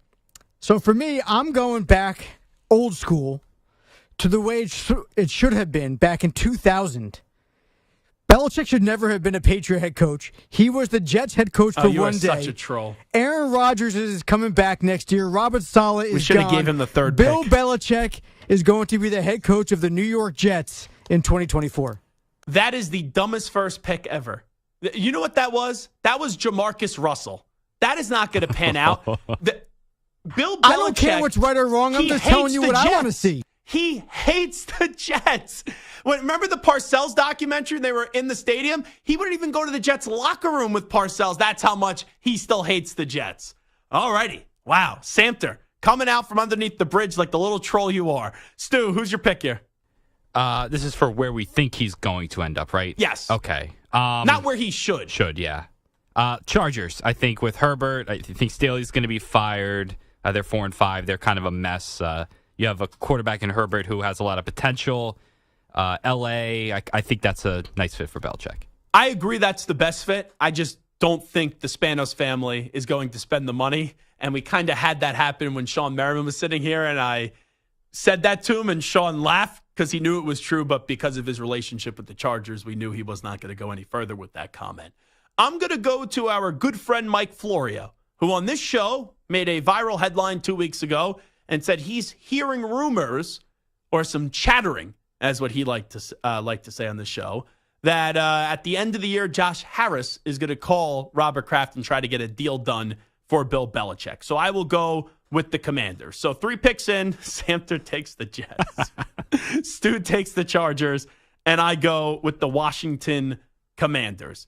My next pick here, because this is a snake draft now. Cheater. Okay, that's fine. I'm going to be motivated by this. I'm going to be like Michigan and the Patriots. I'm going to prove you wrong. I am motivated by this. How dare you call my integrity into question?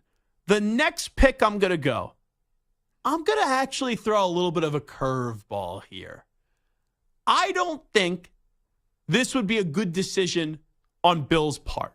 I don't think there's enough talent there. And it would be a really funky storyline. But what about the Buccaneers? Imagine he follows Brady, goes to Tampa when he leaves New England, but Todd Bowles is probably out at the end of the year. You got some good defensive players. We'll see if they bring back Mike Evans. I heard Florio was on with Pat Boyle, of all people, last night. And Joe's Bucks fan, I think is the name of the site. They do some good work. They've been throwing this out there, and Florio threw out that team as a dark horse. I will go with the Tampa Bay Buccaneers here. Stu, next pick. All right. I will go with an NFC team. I will go with America's team. If Mr. McCarthy gets fired because the Cowboys once again make the playoffs and lose their first playoff game, which I think is a possibility. How about Belichick going to America's team? Jerry Jones wants the splash, wants that Super Bowl ring before he dies. So, yeah, give me Belichick to the Cowboys. And you could save some money here. With the clothes that you give McCarthy, you could probably just put them in the laundry machine and transfer them over to Bill Belichick because they both have very similar body types. You know. Yeah, these days. Yes. Big-breasted men right there. Very. All righty. Samter, what do you got here? You can make your two moist selections right now. All right. I don't know how you guys didn't pick either of these teams, but clearly the next pick is going to be the Las Vegas Stuart Kovacs Raiders. Now, there might not be a lot of talent there. He might not love Jimmy G. This would be Stu's worst nightmare. This is another Patriot regime. But the idea of having Belichick as the coach and Tom Brady as his owner, Tom Brady lording over Bill Belichick, telling him what to do and who to sign, Brady being in charge of Belichick, that's a dream scenario for me. So I'm going Raiders with my pick as my second team. And you know that you're trying to pick the team here that he's actually going to go to. You so far picked the Jets and the Raiders. Yeah. There's a better chance that I get that date with Beyonce than there is than either of those two teams. You think he's going to go to the Buccaneers? Are you insane? It has a better chance of the Jets and the Raiders. Are you insane? No, well, sometimes I am insane, but not in this case compared to your two options. No, your final pick here. There's no chance. My final pick is the most obvious pick, and this is clearly where he's going to go. I was surprised he didn't get off the board. I was kind of having fun with the Jets number one, but this should have been my number one overall pick. The New York Football Giants. That's a good one. He has a legendary history with the Giants. Brian Daboll is a dumpster fire this year. Last year felt like lightning in the bottle. If they have a chance to bring Bill Belichick back, who won two championships a team that he loves. as a defensive coordinator, he has a history there. The Giants would love to have him. The Giants are the perfect team. So I got the Jets, Raiders, and Giants. I'm the winner. I'm the best. One follow-up here. Do you think Daboll being the head coach plays a factor here?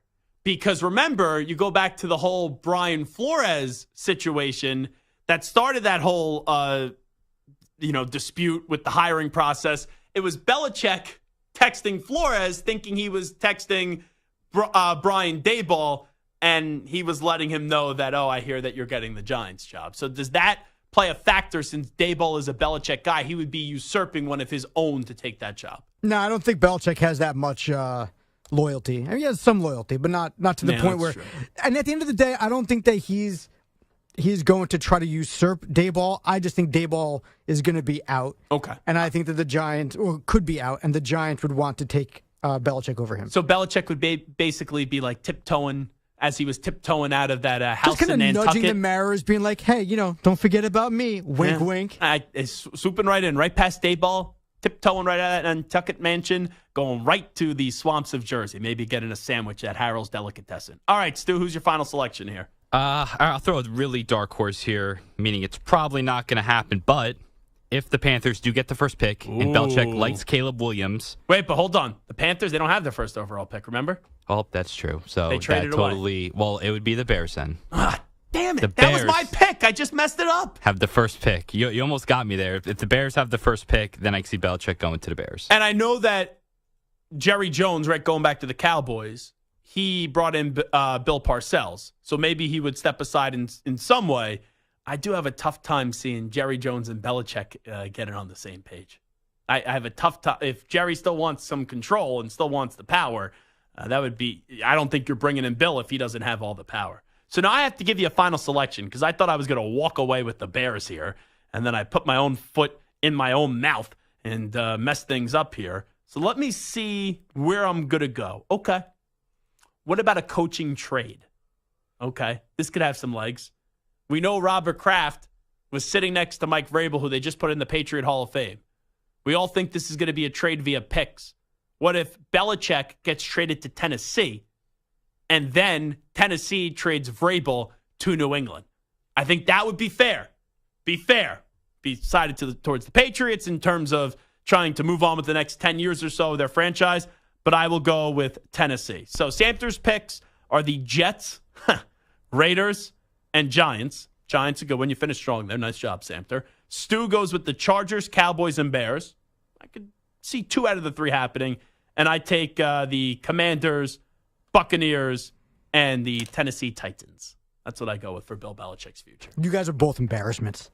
All righty. Embarrassments. You're starting to sound like you could run for office, by the way, that you're just throwing out these big terms and all these big claims with no facts. It is the Zach Gelb Show on CBS Sports Radio. Maybe we'll get into a brawl. I saw that happened in the political world earlier this week. Watch your ankles, buddy. You could reach my ankles. That's about all that you'd be reaching right there when you're crawling around on the floor. Here is the latest CBS Sports Radio update with the Ackman, Rich Ackerman. CBS Sports Radio. Sports Flash. Well, the Browns' playoff hopes took another crushing hit with the injury to Deshaun Watson, who will undergo shoulder surgery and is done for 2023. He had played through it so far, leading his spirited comeback to knock off the Ravens on Sunday, but that became costly as he is now done for the year. Bears head coach Matt Eberflus said Justin Fields is progressing well, and the plan is to start him Sunday against the Lions. The Bengals have ruled out T. Higgins and Sam Hubbard tomorrow against the Ravens, but Trey Hendrickson will play. The Ravens will be without Ronnie Stanley, while Marlon Humphrey is doubtful. The Sixers' 8-game winning streak ended last night. They don't have much time to dwell on the setback. The rival Celtics are in town looking to avenge the loss in the last meeting. Boston is looking for its 4th straight win. Jaylen Brown had 22 in Monday's win over the Knicks, one of 3 Celtics to top 20, and he sees great things on the horizon. I think we're starting to settle in offensively a little bit. Definitely me and KP has been able to build some chemistry, and it's still early. We still got a lot of growth to go, so I'm excited. Minnesota looks for its 8th straight tonight in Phoenix, and baseball's postseason awards continue with the Cy Young Award. I'm Rich Ackerman. Hey, it's Amy Lawrence. Be sure to listen to CBS Sports Radio at home. Just ask Alexa to play CBS Sports Radio.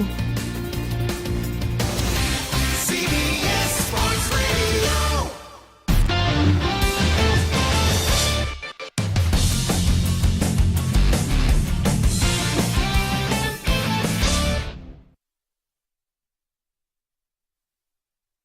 You're in a 5-minute break.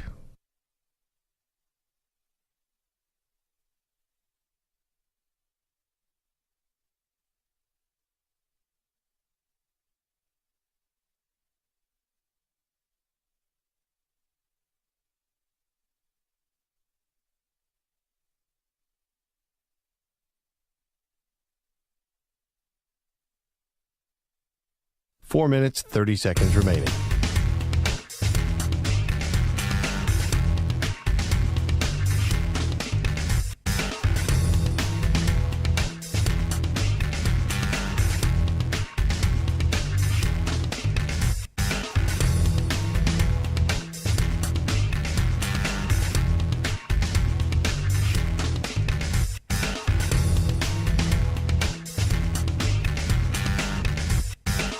Four minutes remaining.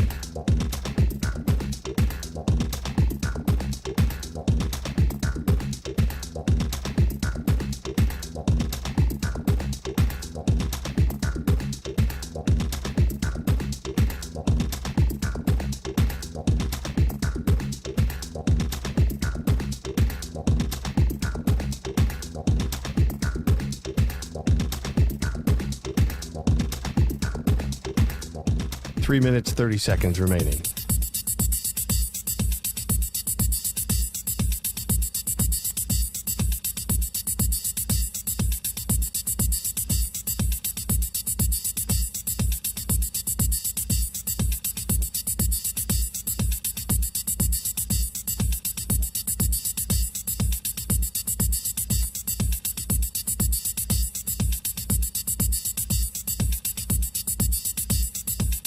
3 minutes remaining.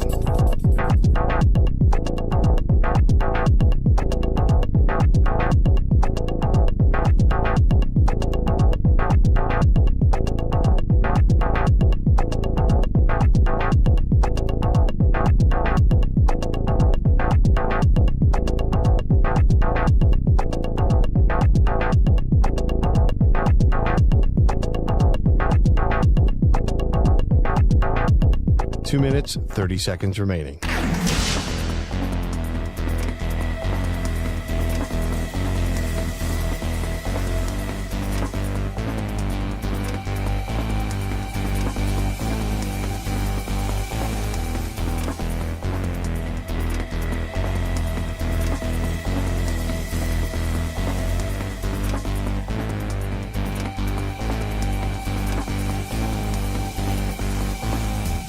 Two minutes remaining.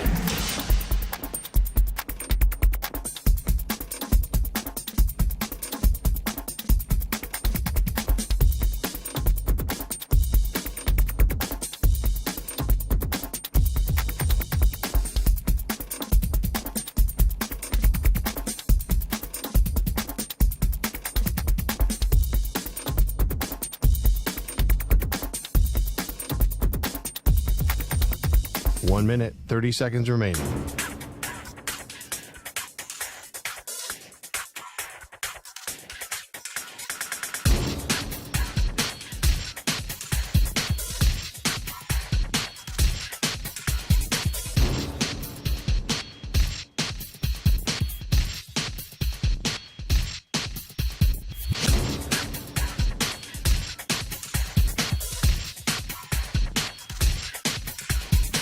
One minute remaining.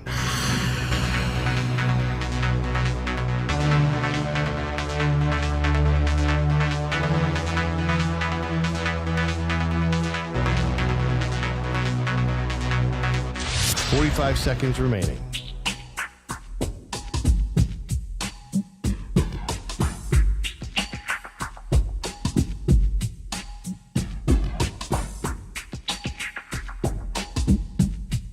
Thirty seconds remaining.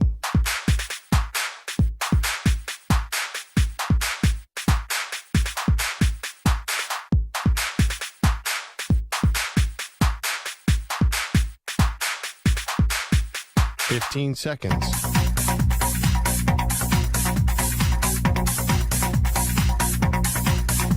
Break ends in 5 seconds.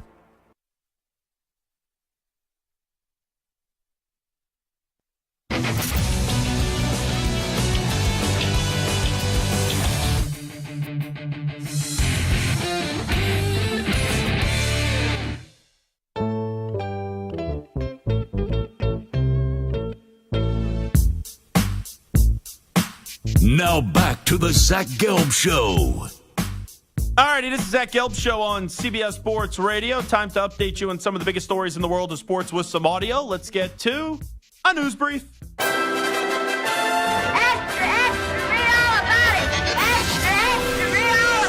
Time for your daily news brief. We get you caught up on the rumors, reports, and reconnaissance from the day in sports. Let's start you off with Deshaun Watson, out for the rest of the season on IR because of a shoulder injury.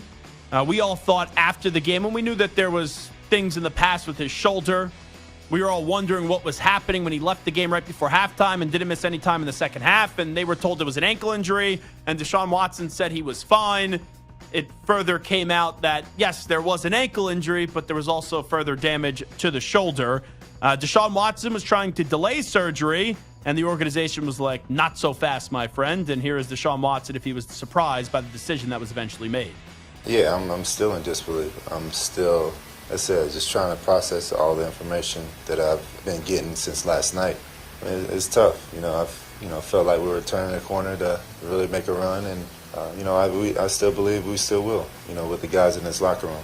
I just wanted to be physically a part of it. It's tough to try to wrap everything around my head right now.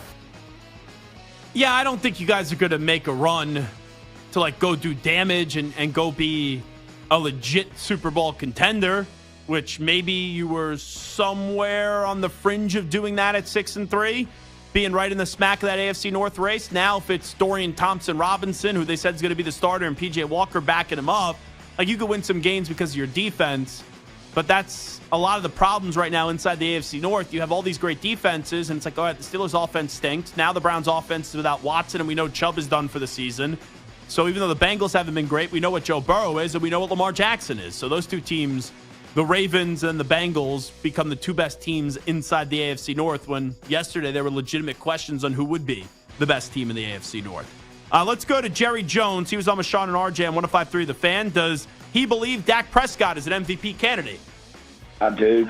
I certainly do. He's put games that are together here, a series of games that are the best of his career, and in my view, and at the best of right at the tops of any that I've seen. All right, that's like he's an MVP candidate. You can make the case. He's putting up great numbers against a lot of dog bleep teams, but you're taking advantage of the teams that you're going up against. But in the two biggest games of the season, yeah, he played well against the Eagles, but he had the ball down on the Eagles 6, and then he wound up on the Eagles 27, so you move backwards. And against the 49ers, the entire team didn't show up. If we're looking at MVP right now, and I don't think he's going to end up winning the award, but through 10 weeks, it's C.J. Stroud over Dak Prescott just for starters, and I could list a few more as well. Let's go to Robert Saleh, the Jets head coach. All this speculation about Rodgers' future for this season. If Rodgers is cleared, will you play him even if the Jets are maybe out of the race? Aaron's a big boy, grown man. No one's going to know Aaron's body like Aaron knows his body. And if he feels, after all the doctors clear him, and I'm sure there's a million of them, I have no idea on that stuff. But if Aaron says he wants to play, he's going to play. I think it's actually a dumb decision. I still don't believe that Rodgers is going to get cleared by the end of the season. But you're telling me if the Jets are out of it, they're already eliminated for a playoff spot. I know Rodgers the other day said, we got to have a competitive team. We got to be in the race. But Rodgers comes to you and says, even though we're eliminated or we still have a fighter's chance, but you really know it's not a chance, I want to play. The organization should say no. And I know they have bowed down to everything Rodgers has asked for, and they've met every request. But this is one you got to start thinking for next year. And this offensive line is absolutely terrible. You can't put this quarterback out there coming off that injury that quickly at an unprecedented rate and put him behind this garbage offensive line. Let's go to Sean McDermott if he thinks the firing of Ken Dorsey will impact his locker room. This is it's an unfortunate part of our business, right? It's a results-driven business, and sometimes changes are made. And in particular when they happen during the course of the season, you've got to turn the page rather quickly, unfortunately, and move on and get yourself ready to go for this week. I would hope his players feel an impact. If you played better, maybe your coach wouldn't get fired. Like, I hope that does exist, and it's not, it's all on Ken Dorsey. But ultimately, this team better play better or be better down the stretch, because if not, McDermott, you don't deserve to come back. You changed offensive and now defensive coordinators from the team that you had last year. So if it didn't work on defense, and then you take over those duties, and then the guy that you picked on offense isn't working as well, you're the next one to go. And finally, we heard yesterday from Dan Lanning emphatically say there's no interest in the A&M job. We heard Coach Prime say he's not focused on that. He's just focused on his next game. Here is Dabo Sweeney, a BFF of the Zach Gelb Show, getting asked about his interest in the A&M job. Man, I'm just focused on this job. Always have been, and just trying to find a way to beat North Carolina. That's it. Must be November. That's all I can say. So that wasn't a no, but that's kind of coaches speak. Here's the thing, though. I think A&M has too many resources for Dabo Sweeney. Dabo Sweeney doesn't embrace NIL. Dabo Sweeney doesn't embrace the transfer portal. If you're looking at the jobs that are available right now, A&M has all the resources in the world. Are those too many resources for Dabo Sweeney, who has been so steadfast and so adamant about really not adapting to the times, saying his program was built on God's name, image, and likeness, and only having one player on his roster this year that was acquired via the transfer portal? Well, I don't think it's the worst time to change if you're A&M. I mean, if you're Dabo going to A&M, but is Dabo willing to change in terms of adapting to the way that college football is operated in the year of 2023 and moving into next season of 2024? I don't think Dabo is going to be a candidate for A&M. I don't. Now, I still think the guy could be a really good football coach, but if he wants to continue to be great, he needs to adapt. He needs to change. We'll take a break. Deshaun Watson done for the season. The Browns got to be hitting the phones. They got to be making some phone calls today. We have a list of a few potential options for the Cleveland Browns when the Zach Gelb Show does return in 5 minutes.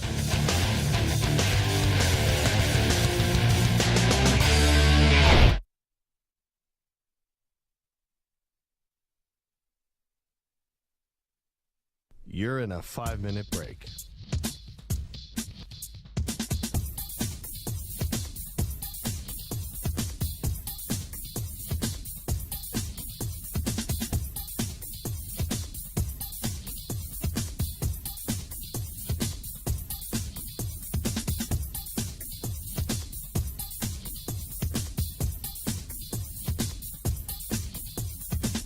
Four minutes, 30 seconds remaining.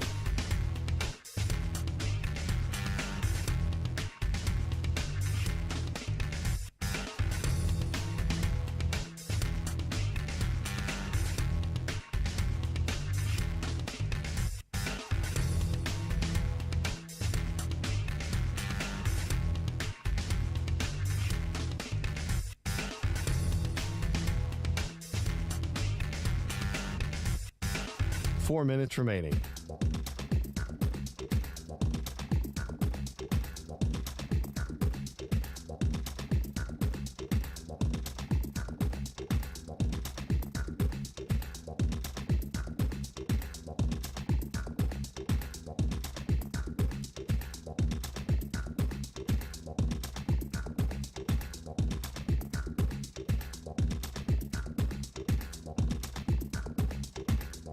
Three minutes, 30 seconds remaining.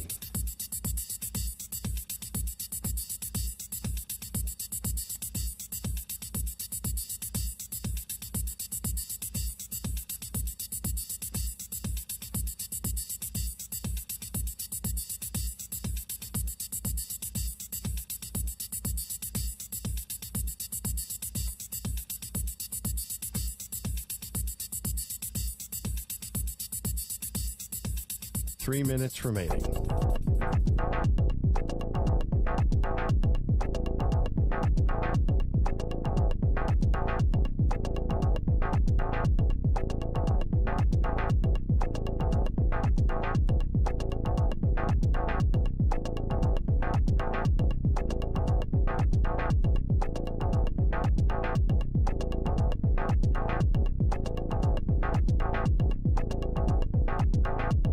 Two minutes, 30 seconds remaining.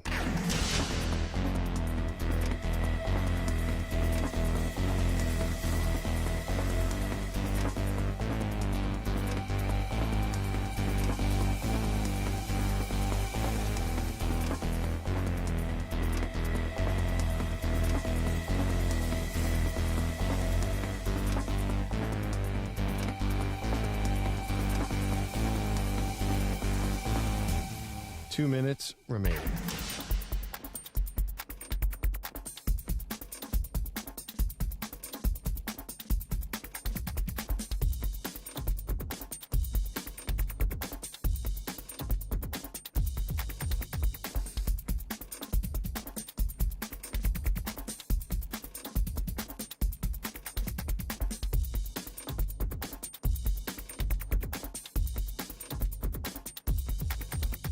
One minute, 30 seconds remaining.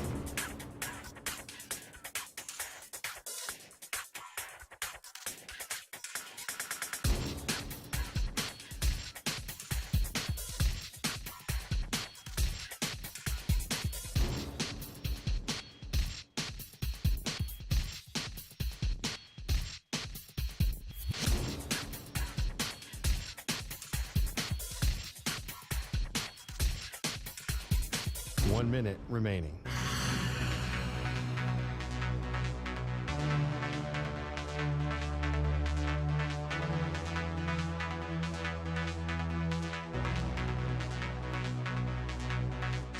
Forty-five seconds remaining.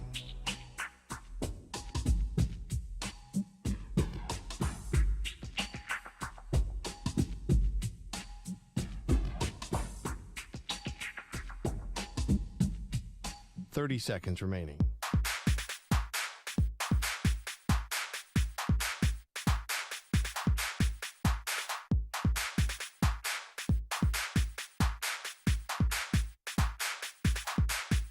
15 seconds.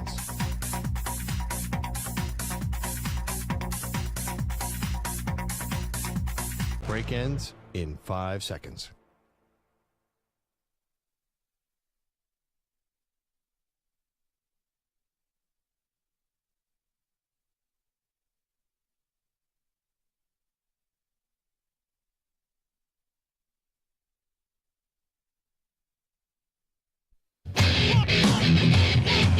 He's live. He's nationwide on CBS Sports Radio. This is the Zach Gelb Show.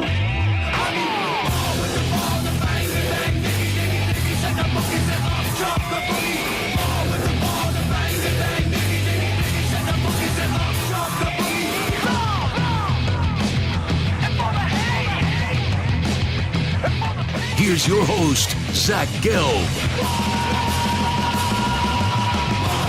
All righty, this is the Zach Gelb Show on CBS Sports Radio. We have breaking news. Now, the story that I'm going to tell you about first is not the breaking news. But I did read last night, I was going down the rabbit hole of Reels and TikToks, and I did see a TikTok that Tom Brady and Arena Shayk, I think her last name is, the model that he started dating after the whole split with Gisele Bündchen, they are no more. And there's actually some rumors that Arena is now back together or dating or seeing Bradley Cooper, which Bradley Cooper, oftentimes when there was a Starbucks adjacent to our office here at our 345 Hudson Street studios, would be seen in that Starbucks. I once had, I was in line getting a coffee, and Bradley Cooper was there. And I knew it was Bradley Cooper. And the guy, regular guy, gets his name on the coffee. And everyone knew Bradley Cooper was in there. And the barista knew it as well. And she was like, Bradley, your coffee's ready. He didn't even use an alias or anything like that. I was surprised. But I guess when you're that good looking and that famous like Bradley Cooper is, you're not going to get away with an alias or no sunglasses are going to help you. But he was a very nice man. I've seen him in that Starbucks at least like 4 or 5 times when it was there. But that was like the only day I remember having some conversation with them. It was about like 30 seconds. But since Serena and Tom Brady are no more, I really don't care about her, because if you get rid of my man's in TB12 and the person that I support in the legendary Tom Brady, do whatever you want to do after that. You're out of my life, so I don't give a rat's ass what you do anymore. But we do have major breaking news. Major breaking news. And this is via Entertainment Tonight about Taylor Swift and Travis Kelce. Now, Stu, you are a Swiftie, sources tell me, correct, Amundo? I would say so, yes. Oh, wow. You went from, I was sort of a Swiftie to now I would say so. That means you enjoyed the show that you basically spent your life savings on to go make your girlfriend happy. Loved the show. Oh, I adored big it. fan? It was great. You would go back? Yes. How much money did you spend? It was a lot. It was like seven. It was like $700 something. $700? Yes. Where were you sitting? Floor. Wait, per seat or like for you and the girl? No, per seat. Wow. Yeah. That's not even a question. We could have. I mean, if I sold that ticket, I probably gotten like 3 or 4 times that amount. Did you get a deal? No. This was pre-sale too. This wasn't even secondary market. How many rows away from the stage? Because when you see a generational artist like that, even though I'm not like a pit person or a floor person for a concert, I prefer like a seat in the stands a little bit further away, because like people get wild when they're on the floor and things like that. 10, 15 years ago, Zach Gelb would love to be sitting in the pit and all that. But now, like, I'm okay being a little bit further away. But how many rows were you away? When you do see someone that close, it's, like, insane. So it was where the stage comes out. Okay. So we were like... Like the first layer of the stage or the second layer? The second layer, like the strip that comes out. And we were like, I think we were like seats 8 through 11. So we you're were pretty damn close. Yeah, we're really close. So you were 8 to 11 away from the second stage. How about the main stage? 30 rows, 40 rows? Yeah, I would say something like that. That's pretty damn good. 20 to 30, yeah. That's a life-changing experience. It's really cool. Do you have any Taylor Swift memorabilia? Do you have a friendship bracelet? I do not. I have a T-shirt from the concert. Okay. You wear that a lot? I've worn it once. You go to the gym? Do I go to the gym with it? I've only worn it once, I think. Okay. So yeah. I think you should wear it to work one day. Maybe I will. Maybe I'll wear it tomorrow. Samter, are you a Swiftie? Just wondering. You don't resonate outside as a of Swiftie. Shake It Off. I feel like you got to be a positive person to be a Swiftie. No, I like positive music. I feel like I would like her music. I just don't know enough of it. I know Shake It Off. Okay. I've heard of Karma only because of recent shows in which she changed lyrics to match that of Mr. Kelce. But I couldn't name more than 2 or 3 songs of hers. All right, so the breaking news. What do you think the breaking news is? This is from Entertainment Tonight.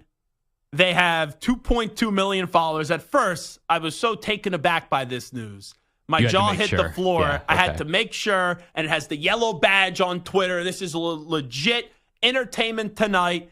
ET Now, not ET Phone Home. ET Now, Entertainment Tonight, official X page. What do you guys think the news is between Taylor Swift and Travis Kelce? Does the news begin with the letter of the entertainment source? So you're assuming this is an engagement? E. Yeah, does it begin with an E? That would be a no. Wow. That's where I was going to go with it, engagement. Not an engagement. That'd be a pretty quick engagement. Well, so I think that I personally, I could be wrong, think that they have been dating a lot longer. And the whole Kelce on the podcast and I wish I could meet her. Was a setup? Was kind of like them slowly entering the world into, hey, we've been dating. Let's kind of ease our way into that. I think they've been dating for quite a while. The only thing is, I don't think someone that big of a star like Taylor Swift has any private moments in terms of where you could get Travis Kelce and them in the same room without somebody realizing. Like her apartment in New York City, there are people that whenever they get a sniff that she is going to appear and she is going to leave the apartment, there are hundreds and hundreds and hundreds of people. So I don't know how they would secretly date unless it was via Zoom, and then there's no nookie time going on. And you never know, there. they could have met at parties and been talking on the phone. Like in inner circles that collide? Correct. But there would have been some photo of Travis Kelce and Taylor Swift then together before this. It's not as if you could just throw him in a popcorn machine and throw him around anywhere. Like, this is a large human being, a gargantuan human being in Travis Kelce.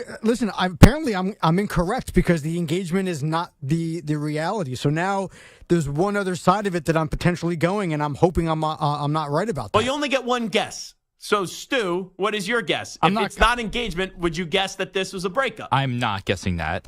I would guess it is a move-in situation.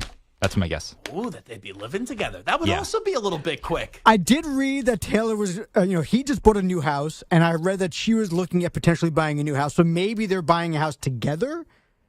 No, I actually may have sold this story a little bit too much. I mean, you're saying it's major breaking news. I'm feeling like there's something big going on here. Well, it's sort of big news. Like, this is a big life occurrence that shows the legitimacy of this relationship. If you say, like, they're getting a dog together, then I'm walking out. That would be cute. Yeah, but then I'm walking out. Because, it's cute, but it's not major news. But, it's cute. But if you're getting a dog, you know what that means? You're delaying something. Like, one of my friends got a dog. He thought he was going to be able to delay engagement. That didn't really work out. When my friends got a dog, thought they'd be able to delay having a kid. That didn't work out. The dog is just used where let's pretend like we're parents. Let's pretend like it's a couple. There's nothing else from that. But other things are going to need to transpire.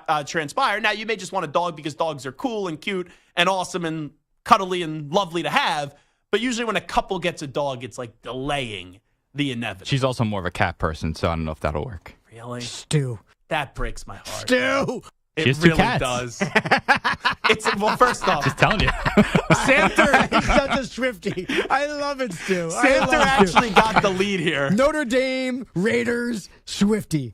And the Lakers. Don't forget about them. It's amazing. Samter is right. That went right over my head. That I wasn't shocked that Stu knew that. It was like, oh, I'm disappointed that she's a cat person. I slept over. My best friend one of my good friends got into a car accident. Him and his girlfriend, they bought a house together. Talking about delaying engagement and delaying topics. So I went to their house, and as I'm getting there, like, oh, are you allergic to cats? And I'm like, no. They go, oh, well, we have one cat. Now, I'm not a big cat person. I like dogs, but this cat was basically like a dog. It acted a lot very similarly to a dog. So, Stu, let me ask you this. Okay. You've been in a relationship how long? A little over 2 years now. 2 years. How long did it take you to meet the parents? 3 months. 3 months. I think, about, give or take. Stu moves quick. Stu moves very quick. Big game Monday night, right, folks? We have the Chiefs, and we do have the Philadelphia Eagles. Taylor Swift's family, and at least I think the father and Taylor Swift, they grew up as Eagles fans.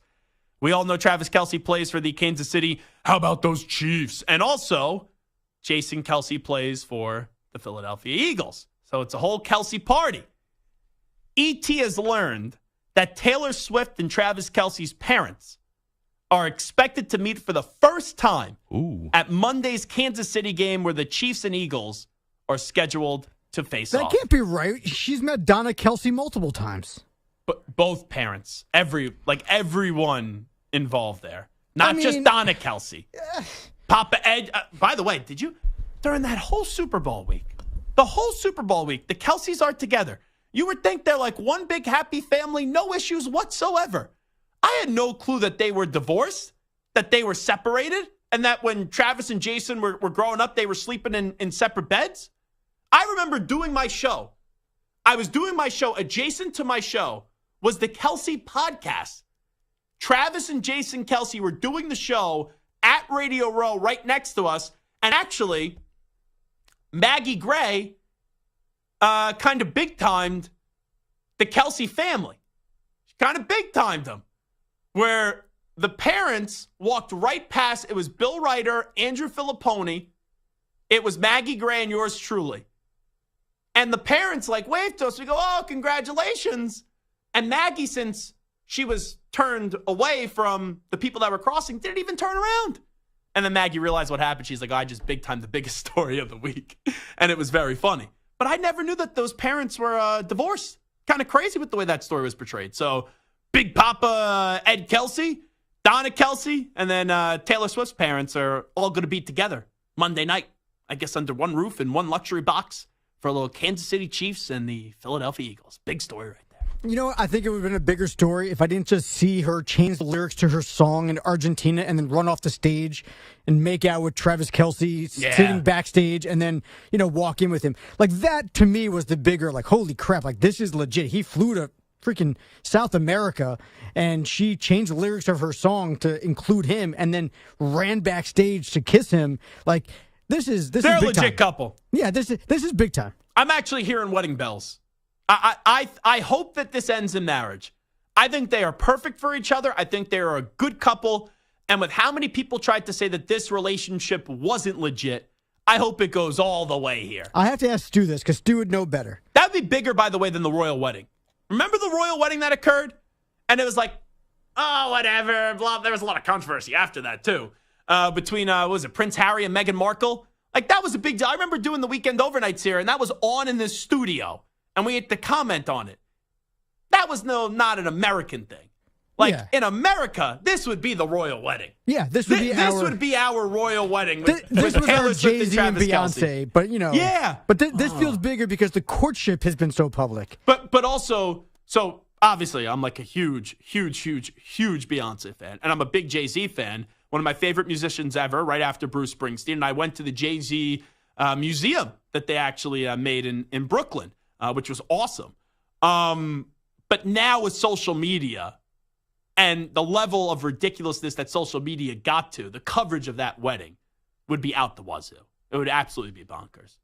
By the way, real quickly, talking about bonkers, did you see what Stu, were you about to say something here? You about to give us No, I was going to ask Stu a question. Yeah, go ahead. So obviously, Stu, she's dated a lot of celebrities. She's dated mostly musicians and other artists that have been Who's big the time. most famous person that she's dated? I don't really know the dating history of Taylor Swift. One of the Jonases, right? Or is it Ed Sheeran, maybe? Or probably one of the... Wait. She dated Ed Sheeran? There's no way. Was it Ed Sheeran?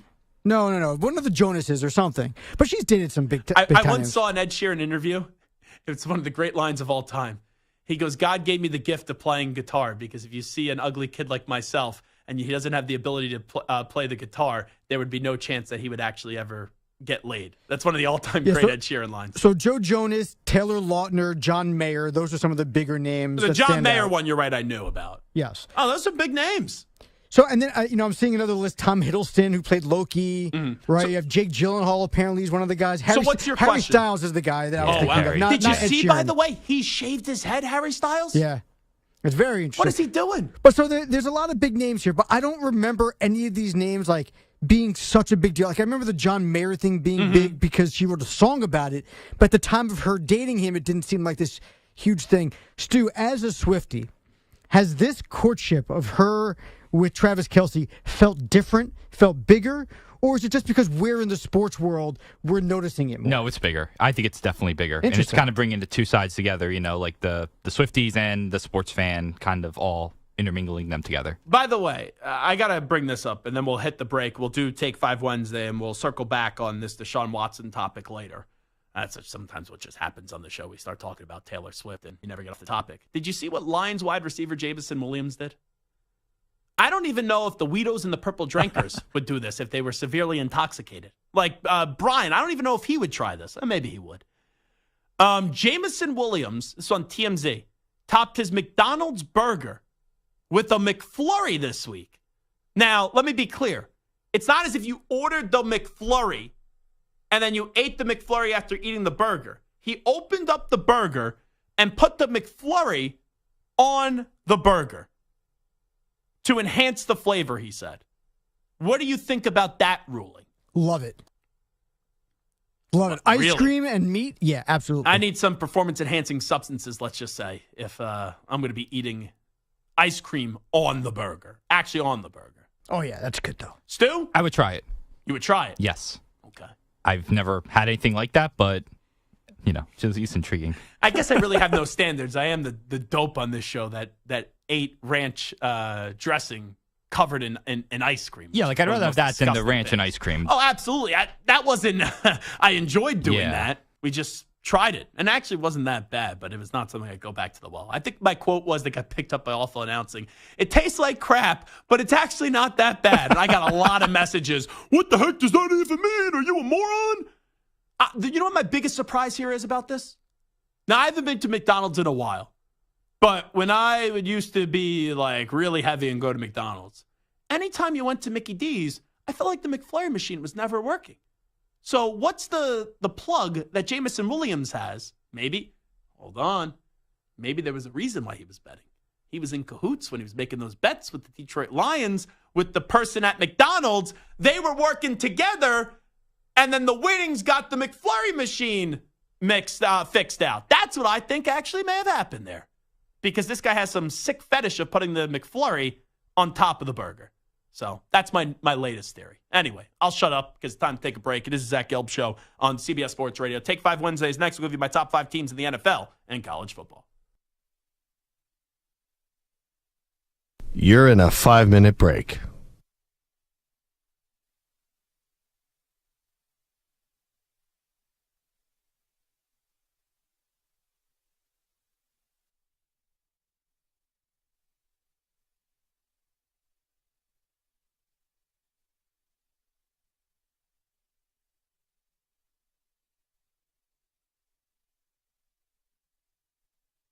Four minutes, 30 seconds remaining.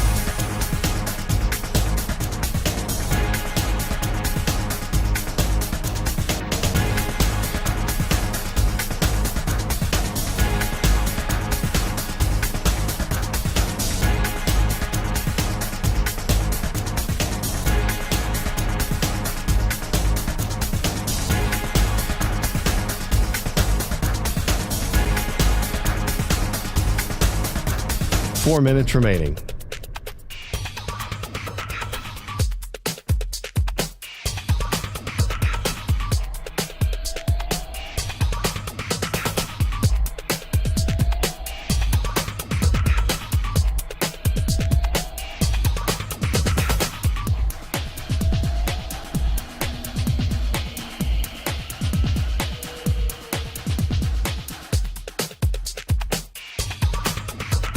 Three minutes, 30 seconds remaining.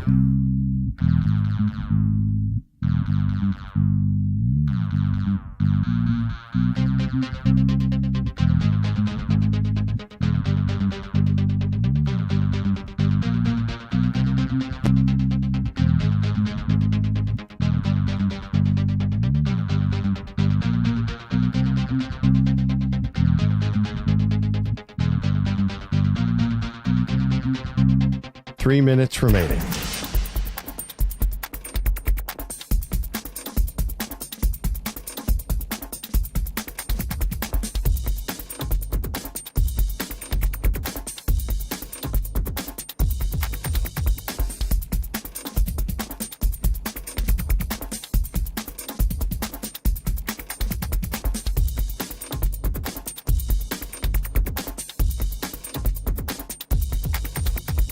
Two minutes, 30 seconds remaining.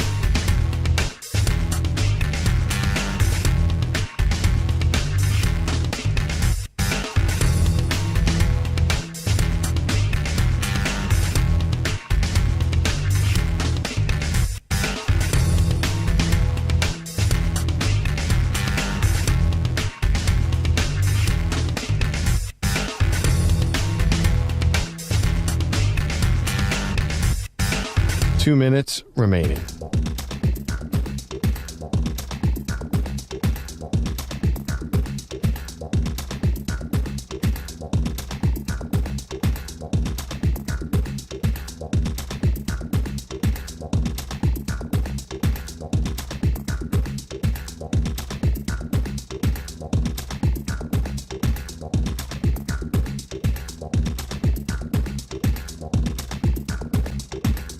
One minute, 30 seconds remaining.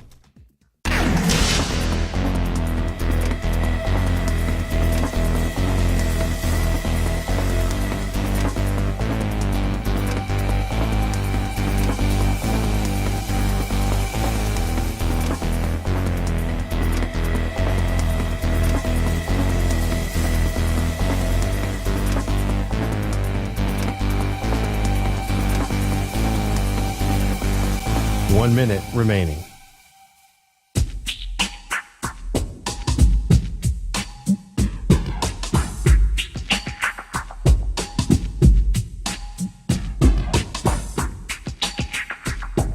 .45 seconds remaining.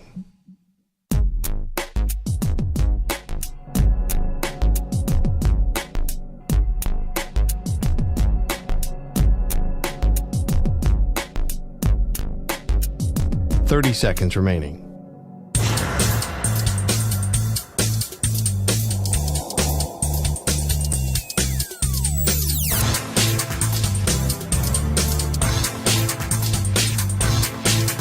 .15 seconds.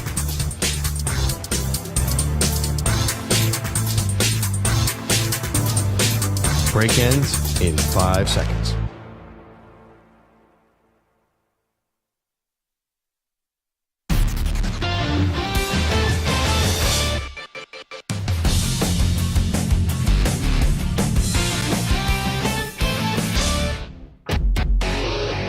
As the dust settles from last week's games, it's time to look at which teams are rising and which are falling. And there's an interception. Zach ranks his top 5 NFL and college football teams on this week's edition of Take 5, only on the Zach Gelb Show. All righty, it's Take 5 Wednesday on the Zach Gelb Show on CBS Sports Radio. Let's roll through with college football first, because there's not a lot of changes from what did transpire in the last week. In at number 5, I put the Ducks of Oregon.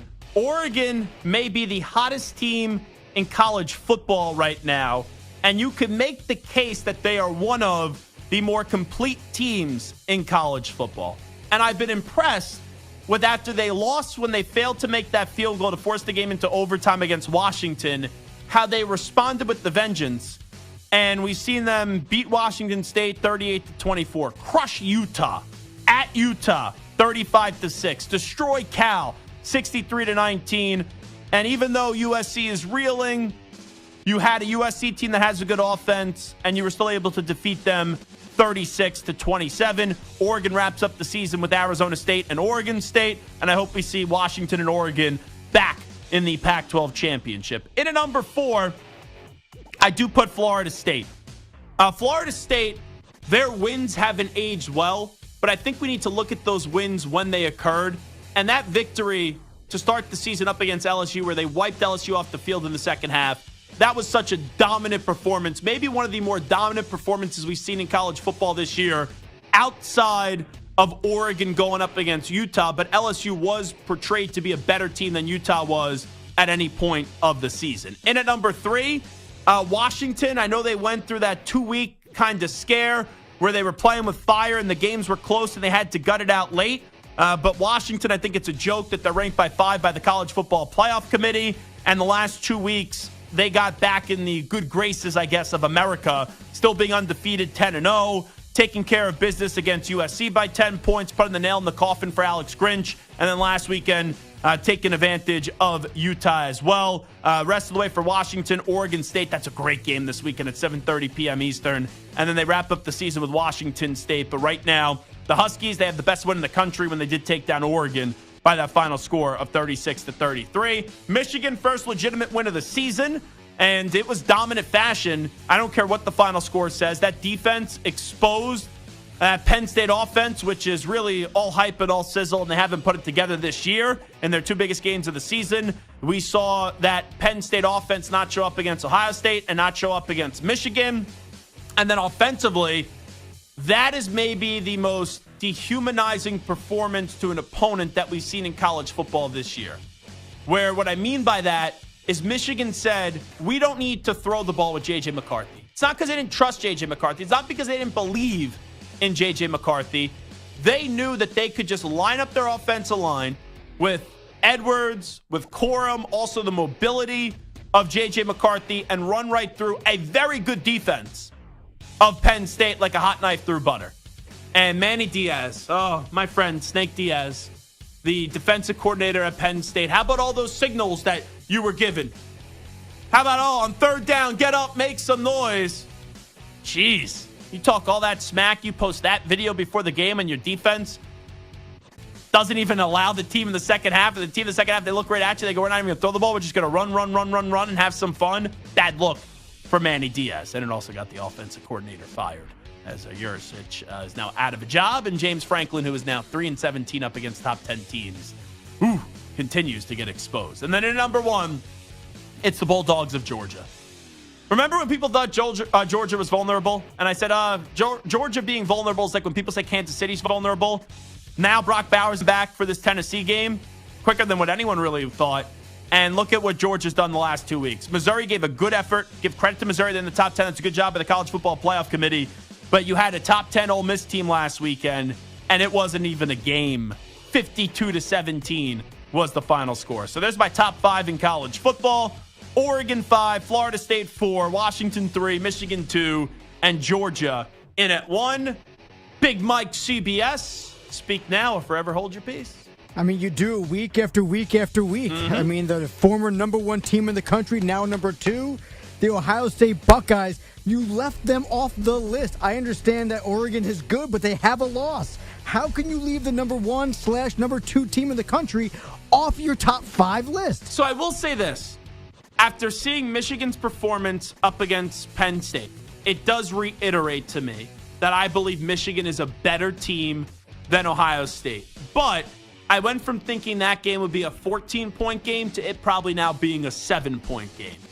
I just have not been impressed by Ohio State. The thing I've been impressed with Ohio State is their defense. I think their defense is awesome. I think their defense is phenomenal. Marvin Harrison Jr., the offensive side of the ball, I've said this all year, he is the best non-quarterback in college football. But I believe the overall team on all 3 phases compared to what Michigan have against Ohio State's better. Now, you would say, Zach, well, that's just Michigan in front of Ohio State. How do you not have them in the top 5? When I watch Ohio State, I've just seen too many times where they struggled. Like, they struggled up against Wisconsin. They struggled up against Rutgers as well. And then it's like against Notre Dame, they should have lost that game. Notre Dame couldn't count, which is crazy with how smart the guys are that are part of Notre Dame. Kyle McCord should have thrown an interception against Notre Dame. Notre Dame dropped the ball. So this is all coming down to Michigan and Ohio State. And I will not put Ohio State in my top 5 until I see them take care of business up against Michigan. And Georgia's better. Washington has better wins. The one against Oregon. You look at Florida State. That's a well-rounded, tough football team, and I believe in Jordan Travis more than Kyle McCord, and I believe in Bo Nix more than I do Kyle McCord as well. And I trust Dan Lanning more than Ryan Day. So that's why I don't have Ohio State in there. And I know Michael Fry in the YouTube chat's probably cursing me out right now, and I'm supposed to meet him at Michigan for the Michigan-Ohio State game and buy him a beer. I wonder if he's going to take that beer and just throw it in my face and be like, I'm sick of all the propaganda you've been spewing this year. It will be interesting if Ohio State loses, but it's a tight game and they look like they belong with Michigan. That's going to be where it gets interesting. Well, the only thing that would be interesting about that is if everyone else falls down, because that's how Ohio State got a pass last year and got into the college football playoff because everyone else fell down. I think there's too many teams this year with what's happening in the Pac-12 with Washington and Oregon, looking like Florida State's going to be undefeated as an ACC champion, even though Louisville's done a heck of a job this year with Jeff Brom going back home. And then you're going to have Big Ten champ undefeated. Georgia, Alabama already set in the SEC title game, and there's a good chance if Texas doesn't Texas, and they actually are back, that Texas is a one-loss Big 12 champ. So I don't think enough teams are going to fall. If Oregon beats Washington and they all have one loss, and then either Ohio State and Michigan has one loss, so it's going to be interesting to see how some of these one-loss teams. A lot of chaos. Yes, there's a lot of potential for chaos, for sure. And it could real also quickly, be nothing. It could be Georgia, Michigan, Washington, FSU, and boom, we're in. It also further shows why going to 12 is a mistake. Because the chaos, the mayhem goes away going to 12. If you want to say 6 or 8, okay to expand, but to go right to 12, it's too many teams. Yeah, I'll disagree with you on that forever. But let's go to some other teams that you've left out. You know why? Because you're a participation trophy guy. It's not I heard participation you're going to be trophy. the new OC at Penn State. No, it's not participation trophy. I want to see the playoffs. Having 12 teams compete for a championship versus 4 teams compete for a championship. Yes, it does diminish the regular season, but the playoffs are so much more interesting. So you said I'm 8. all into You it. said 8. I could live with 8. 12 is too many. But what do we got next? Go ahead. How about Bama and Texas? Yeah, I think it's similar. Right now, Texas needs to be in front of Alabama. They are in the college football playoff committee. They are in my rankings as well. I would buy stock in Alabama because I do think Alabama has the potential to beat Georgia. I'd probably give the edge to Georgia right now by like a field goal just because I trust their offense more than Alabama's offense. But Milroe's done really good job the last few weeks. Texas beat Alabama, so that's why Texas is in front of Alabama. I just think if Texas played Oregon, who's at my 5 spot, I just trust that Oregon team more than I do Texas. And I'm also curious to see, with Quinn Ewers back, I know he played last week, just how much rust is there to knock off with the injury that suffered, and can he stay healthy? And I think it's interesting with Texas and Alabama that, yes, Texas beat Alabama, but Alabama has the better schedule, has the better wins, has the overall better challenge. I mean, you have Ole Miss, Tennessee, LSU. Eventually, they're going to have to play Georgia. If they win, they're going to have one loss, but they'll have that win over Georgia. Whereas, Texas beat Kansas. Who's a good team? Leipold's a good coach. Sure. They beat K-State in overtime. They lost to Oklahoma. Yeah, they beat Alabama on the road, and that's their big win. But, otherwise, Wyoming, Baylor, Rice, Houston, BYU, TCU, Iowa State, Texas Tech. Texas doesn't have the same resume, and it's going to be interesting. Do you take the broader picture, or you take that one game? I think the one game should matter more, especially because they went to Tuscaloosa and got that victory on Alabama campus. But it doesn't matter what I think should happen. What will happen? There is no way that in the final year of 4 teams being in the college football playoff, that an SEC team is not going to get in. And there's no way they're going to keep out a one-loss Alabama out of the college football playoff if they're an SEC champ. And no Alabama, shot. Just correct me if you disagree, but I think Alabama feels different now than they did 6 weeks ago. Fair. Jalen Milroe has figured it out, and Jalen Milroe is a force to be reckoned with, as opposed to earlier in the season where he wasn't quite there yet. But anyway, that's it for me on the college football side with Bama, Ohio State, and Texas. Let me go to the NFL. This one was tough because anytime you start to really fall in love with a team outside of the Eagles, they go down in the NFL. And the Ravens, I put them as the second best team in football last week, and they just had what looked like was going to be a dominant victory against the Browns, and the Browns come back. So this is tough. I put the 49ers back in the top 5. And I defended the 49ers. I did take them out of the top 5, but I said when they get healthy, they'll show how dominant they are. They did that up against the Jaguars. So the 49ers, welcome back to the top 5. You're in at number 5. 4, it's the Detroit Lions. They are rolling. They are feeding into Dan Campbell's message they have for the last 2 years. They were building something special. They've taken off this year. They're 7-2.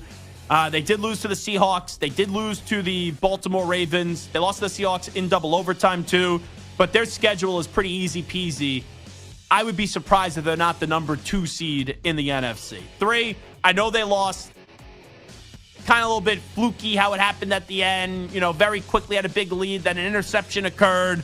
I'm still going to go with the Baltimore Ravens in at number 3 because Lamar Jackson is healthy and that's so big. And he's starting to develop a little chemistry with Odell Beckham Jr. and their defense is awesome. 2, Kansas City benefited from a bye week. They go up because the Ravens fall down. And if the AFC continues to be open, I'm still going to, believe in this Kansas City Chiefs team until someone takes them out. And their defense has not been appreciated enough this year in the NFL. And in at number 1, Ryan in Santa Barbara is probably already poisoning us with ice cream that he sent earlier in the week. And he's going to send more, and he's going to try to poison us and kill us. I'm still putting the Philadelphia Eagles in at the number 1 spot. So 49ers 5, Lions 4, Ravens 3, Chiefs 2, and the EAGLES Eagles in at number 1. Samter, speak now, forever hold your peace. We haven't seen him in a couple of weeks, but how about the Miami Dolphins? You don't think that they belong in that mix? Miami has the Dolphins, the greatest football team. That song is very catchy. Miami Dolphins, Miami Dolphins, Miami Dolphins number 1. I think who you play matters when you get into these tiebreakers. And in their biggest games of the season, they have not been able to defeat those teams. They lose to the Eagles. They get crushed by the Buffalo Bills, and that loss is looking worse and worse.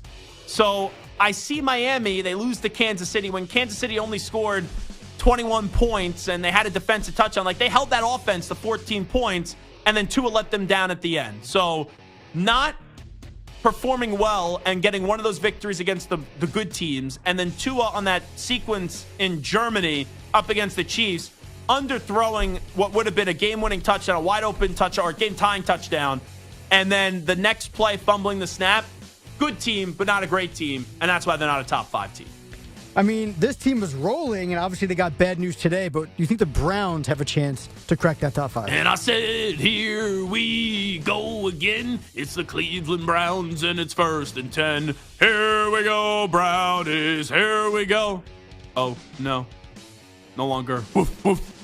Yeah, I got to take Cleveland out. They were on the cusp of entering the top 5 conversation. Still would not have gotten in the top 5 conversation after the Watson news, because Watson hasn't been playing good football. He's been on and off the field because of the injury. Now losing Deshaun Watson, you have to go back to the well with Dorian Thompson-Robinson. If it doesn't work out, they go to P.J. Walker, go Owls. Yeah, that's a tough sell for me. So that's why I had the Browns out. And the last one, the team that just dominated those New York Football Giants. Tommy DeVito's. Dak Prescott, the MVP favorite, the greatest quarterback in the NFL, yeah, and the Dallas Cowboys. If you're sniffing Cowboys. glue, he's the MVP favorite. Give me a break. Well, Dominic Foxworth and Get Up all say that he is. Yeah, I'm Team Orlovsky on that one. They beat the Giants 40-0. They beat the Jets 30-10. They did lose to the Arizona Cardinals. So all you dopey Cowboys fans that are like, how can you say C.J. Stroud is better when he just lost to the Panthers? Your quarterback lost to the Cardinals, and you guys have more talent than C.J. Stroud has. Now, when you look at that team compared to the Cowboys compared to the Texans, they beat the Patriots 38-3.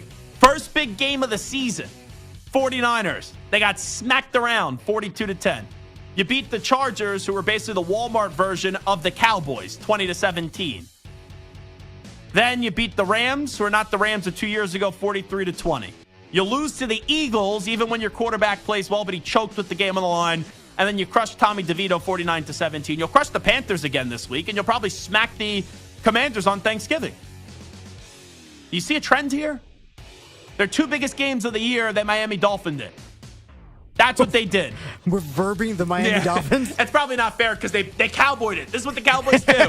The Dolphins cowboyed it. Yes. The Cowboys didn't dolphin it. The Cowboys, this is nothing new, and it's actually laughable that Cowboys fans, because they blew out a team and they know that their team's not that good and they're insecure about their team and they know their team's not great, are now taking like the biggest victory lap this week. Enough. If I have to hear one more bleeping time that Dak Prescott is the MVP and the Cowboys are legitimate Super Bowl contenders, I don't know what you drama Dallas choking cowboy cockroach fans are watching. Your team does the same damn thing every year. You win 12 games, you dress it up like you're this great team, and come postseason time, you choke. You choke. That's what you do. Reggie Miller, choke, gif. That's what you do over and over and over again. So win your 12 games, throw your parade, and then we'll see Jerry Jones basically jumping up and down, humping Chris Christie in that ugly orange sweater in a luxury box, and then it'll be sad because you'll blow a playoff game again. You go from jumping up and down, having a lead, to then another deflating loss for the drama Dallas Cowboys. So I don't think I answered your question, but the Cowboys just aren't in the top 5. We'll take a break. Update time. Here is the Act Man, Rich Ackerman.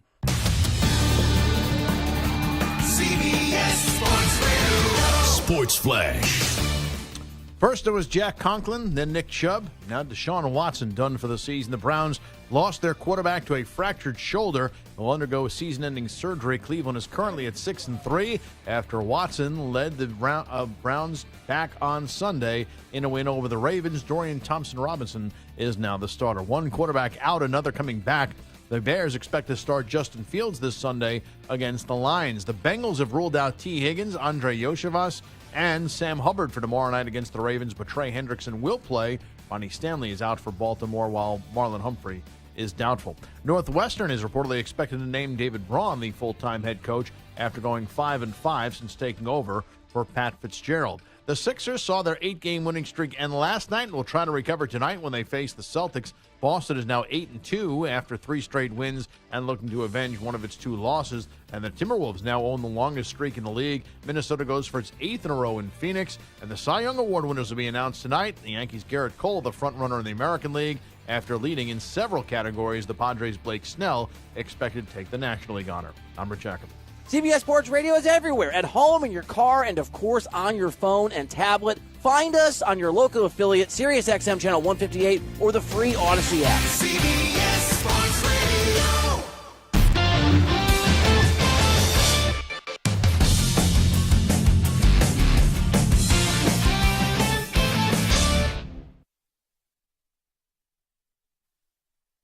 You're in a 5-minute break.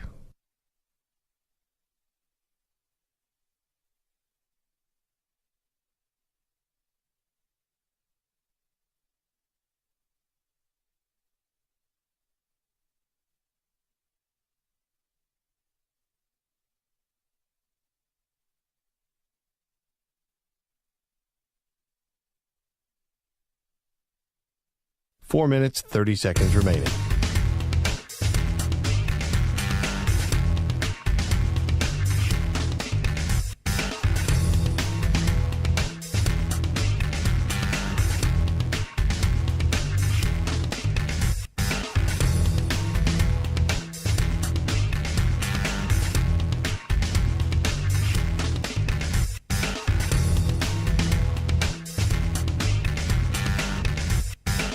Four minutes remaining.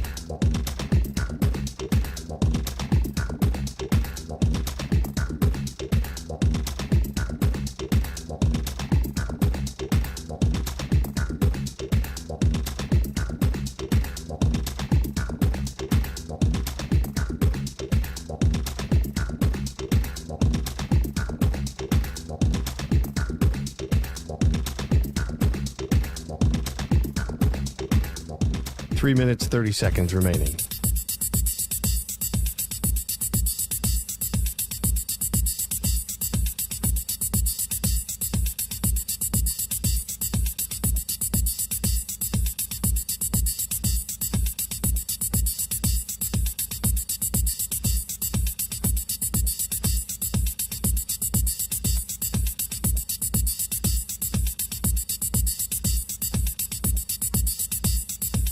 Three minutes remaining.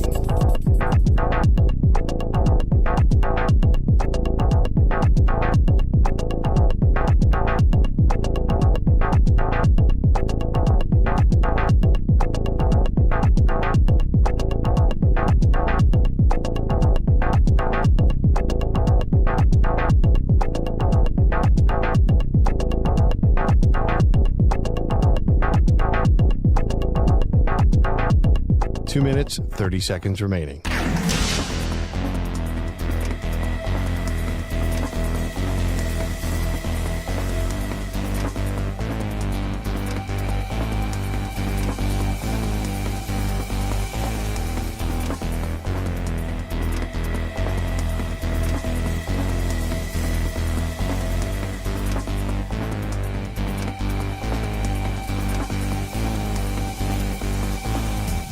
Two minutes remaining.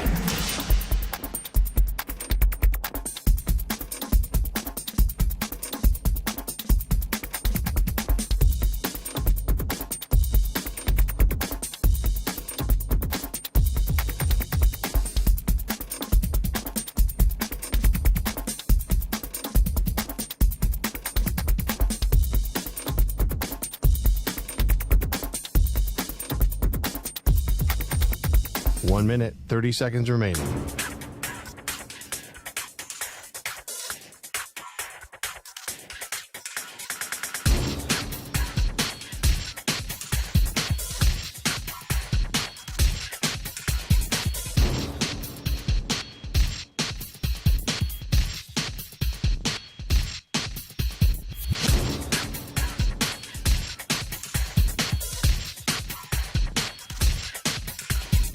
One minute remaining.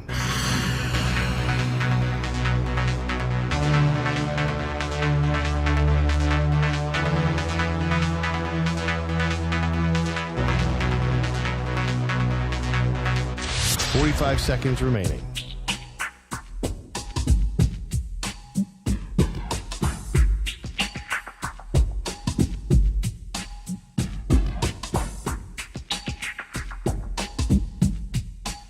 Seconds remaining.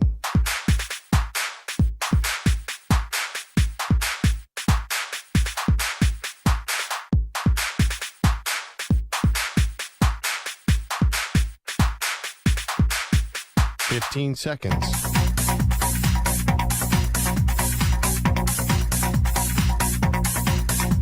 Break ends in 5 seconds.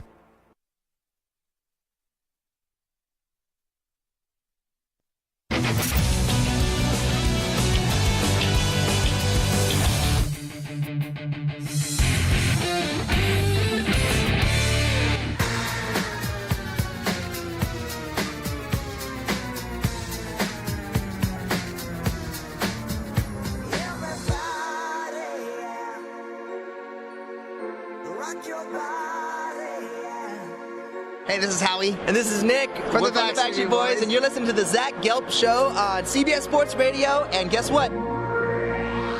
Zach is back. All right. He's live. He's nationwide on CBS Sports Radio. This is the Zach Gelb Show.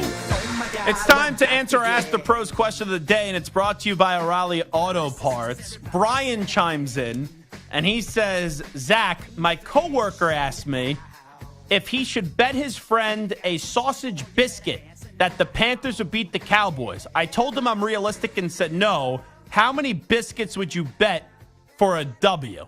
Now, this is a great question from Brian. And this would be my answer. There has to be a scale here, some odds that are in your favor. There is no way that the Cowboys are going to lose to the Panthers. If the Cowboys lose to the Panthers, I will be the happiest person in America, maybe outside of Stephen A. Smith. Oh, that would be so much fun after all the bull junk that Cowboys fans have been spewing this week. What I would say is, Brian, if you want to make that bet, like one biscuit's not going to kill you. If you are on the side of the Panthers and the Panthers lose, you have to give one biscuit to the Cowboy fan. But if the Cowboys lose that game, I think the Cowboy fan has to give the Panthers fan 220 sausage biscuits. I think that's pretty fair. Like, I know I just went on a rant and torched the Cowboys and said they're a fraudulent football team. They will beat the Panthers, though, because the Panthers suck. They're terrible. They're horrible.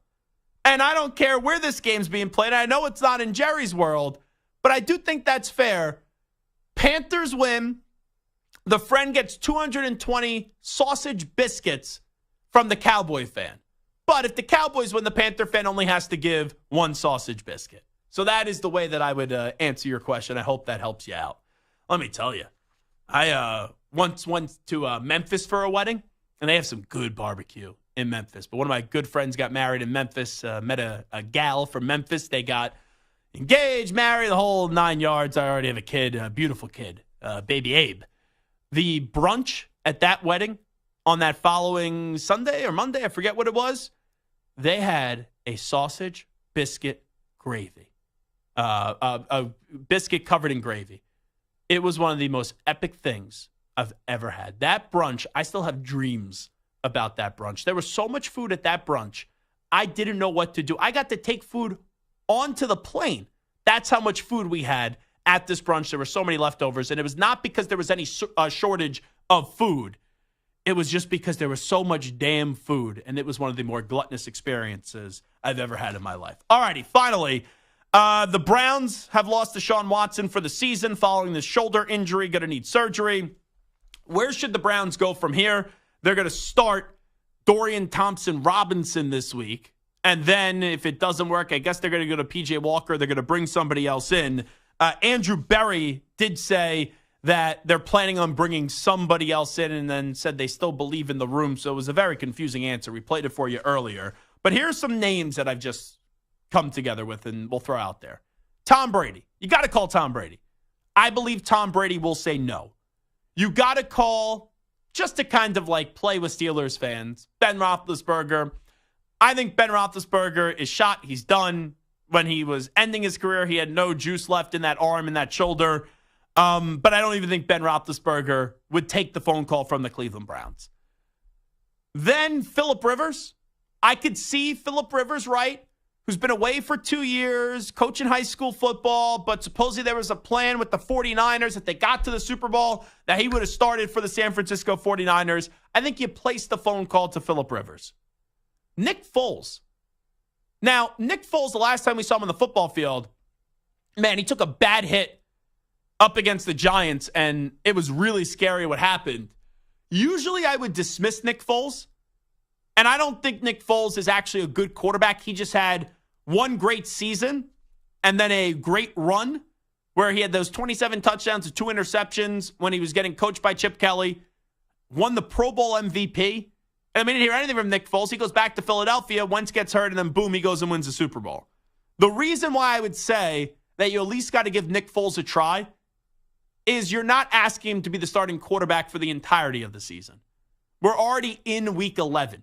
So since we're already in Week 11, this is kind of Nick Foles territory where if there is any magic left in the tank, I don't think it's the worst idea in the world. If this was Week 4, Week 5, like if this was Week 1 when the Rodgers injury happened, I would dismiss it. I'm going to give you 2 more names here. And I think a lot of people are going to be surprised by this one. If I was advising Carson Wentz, who just signed with the Rams, I would tell Carson Wentz, go ask Sean McVay for your release. And then go to Cleveland. The Browns have a good offensive line. The Browns have enough weapons. And they have a heck of a defense. Now, I don't believe in Carson Wentz. I think Carson Wentz is a horrible quarterback. And I think his ego is a detriment to him. But if you're telling me, would you rather be on the Rams right now or the Browns? It's not even close. Because I don't even know if he's going to start a game for the LA Rams this year. You would go walk in tomorrow and start over Dorian Thompson-Robinson. But the best option, and obviously this guy didn't want to do it, and this had legs, but it never ended up moving in that direction. We may see a 3-man broadcast booth at CBS turn into a 2-man broadcast booth. You could go from Andrew Catalon, Tiki Barber, and Matt Ryan to just Andrew Catalon and Tiki Barber. Because Matt Ryan would be the best option and the most realistic option, let me say, out of all the names that I've just thrown out there. Has only been out of the league for a year. This is his first year out of the league. I don't know how much he has left in the tank, but Indianapolis last year did not have a good offensive line. Cleveland does have a good offensive line. Cleveland has a good defense. The Jets weren't attractive because their offensive line stinks. You were enjoying what you were doing in the broadcast booth, and you didn't want to just get smacked every time you run around or you drop back in the pocket because you just did that last year, and it wasn't fun for you. I could see the Browns, good football town too, fun environment, being enough later in the season for Matt Ryan to say, okay, I'll give one more attempt at this. The Browns, I think, would be a good option for not only Cleveland, but a good option for Matt Ryan. And I'll be very curious to see in the next 24 to 48 hours, or if this gets addressed. You know what? I got to talk to Tiki. And I know Tiki has said when the Jets were up that he does not think Matt Ryan's going to be going to the Jets. We got to put the press on Tiki Barber this week. We need Tiki on the CBS broadcast. They're going to SoFi Stadium for the Rams game this weekend. We need Tiki to press Matt Ryan on the air and get an answer out of this. So I got some homework to do for the rest of the week. Fun show today. I'd like to thank Kris Jenkins from the Michigan football team. Really enjoyed that conversation. I'd like to thank each and every one of you for listening and watching this show on YouTube as well. Big thanks to Stuart Kovacs, Moist Mike. We'll do it all again tomorrow at 3 p.m. Eastern, noon Pacific. We out. Bye-bye. Peace.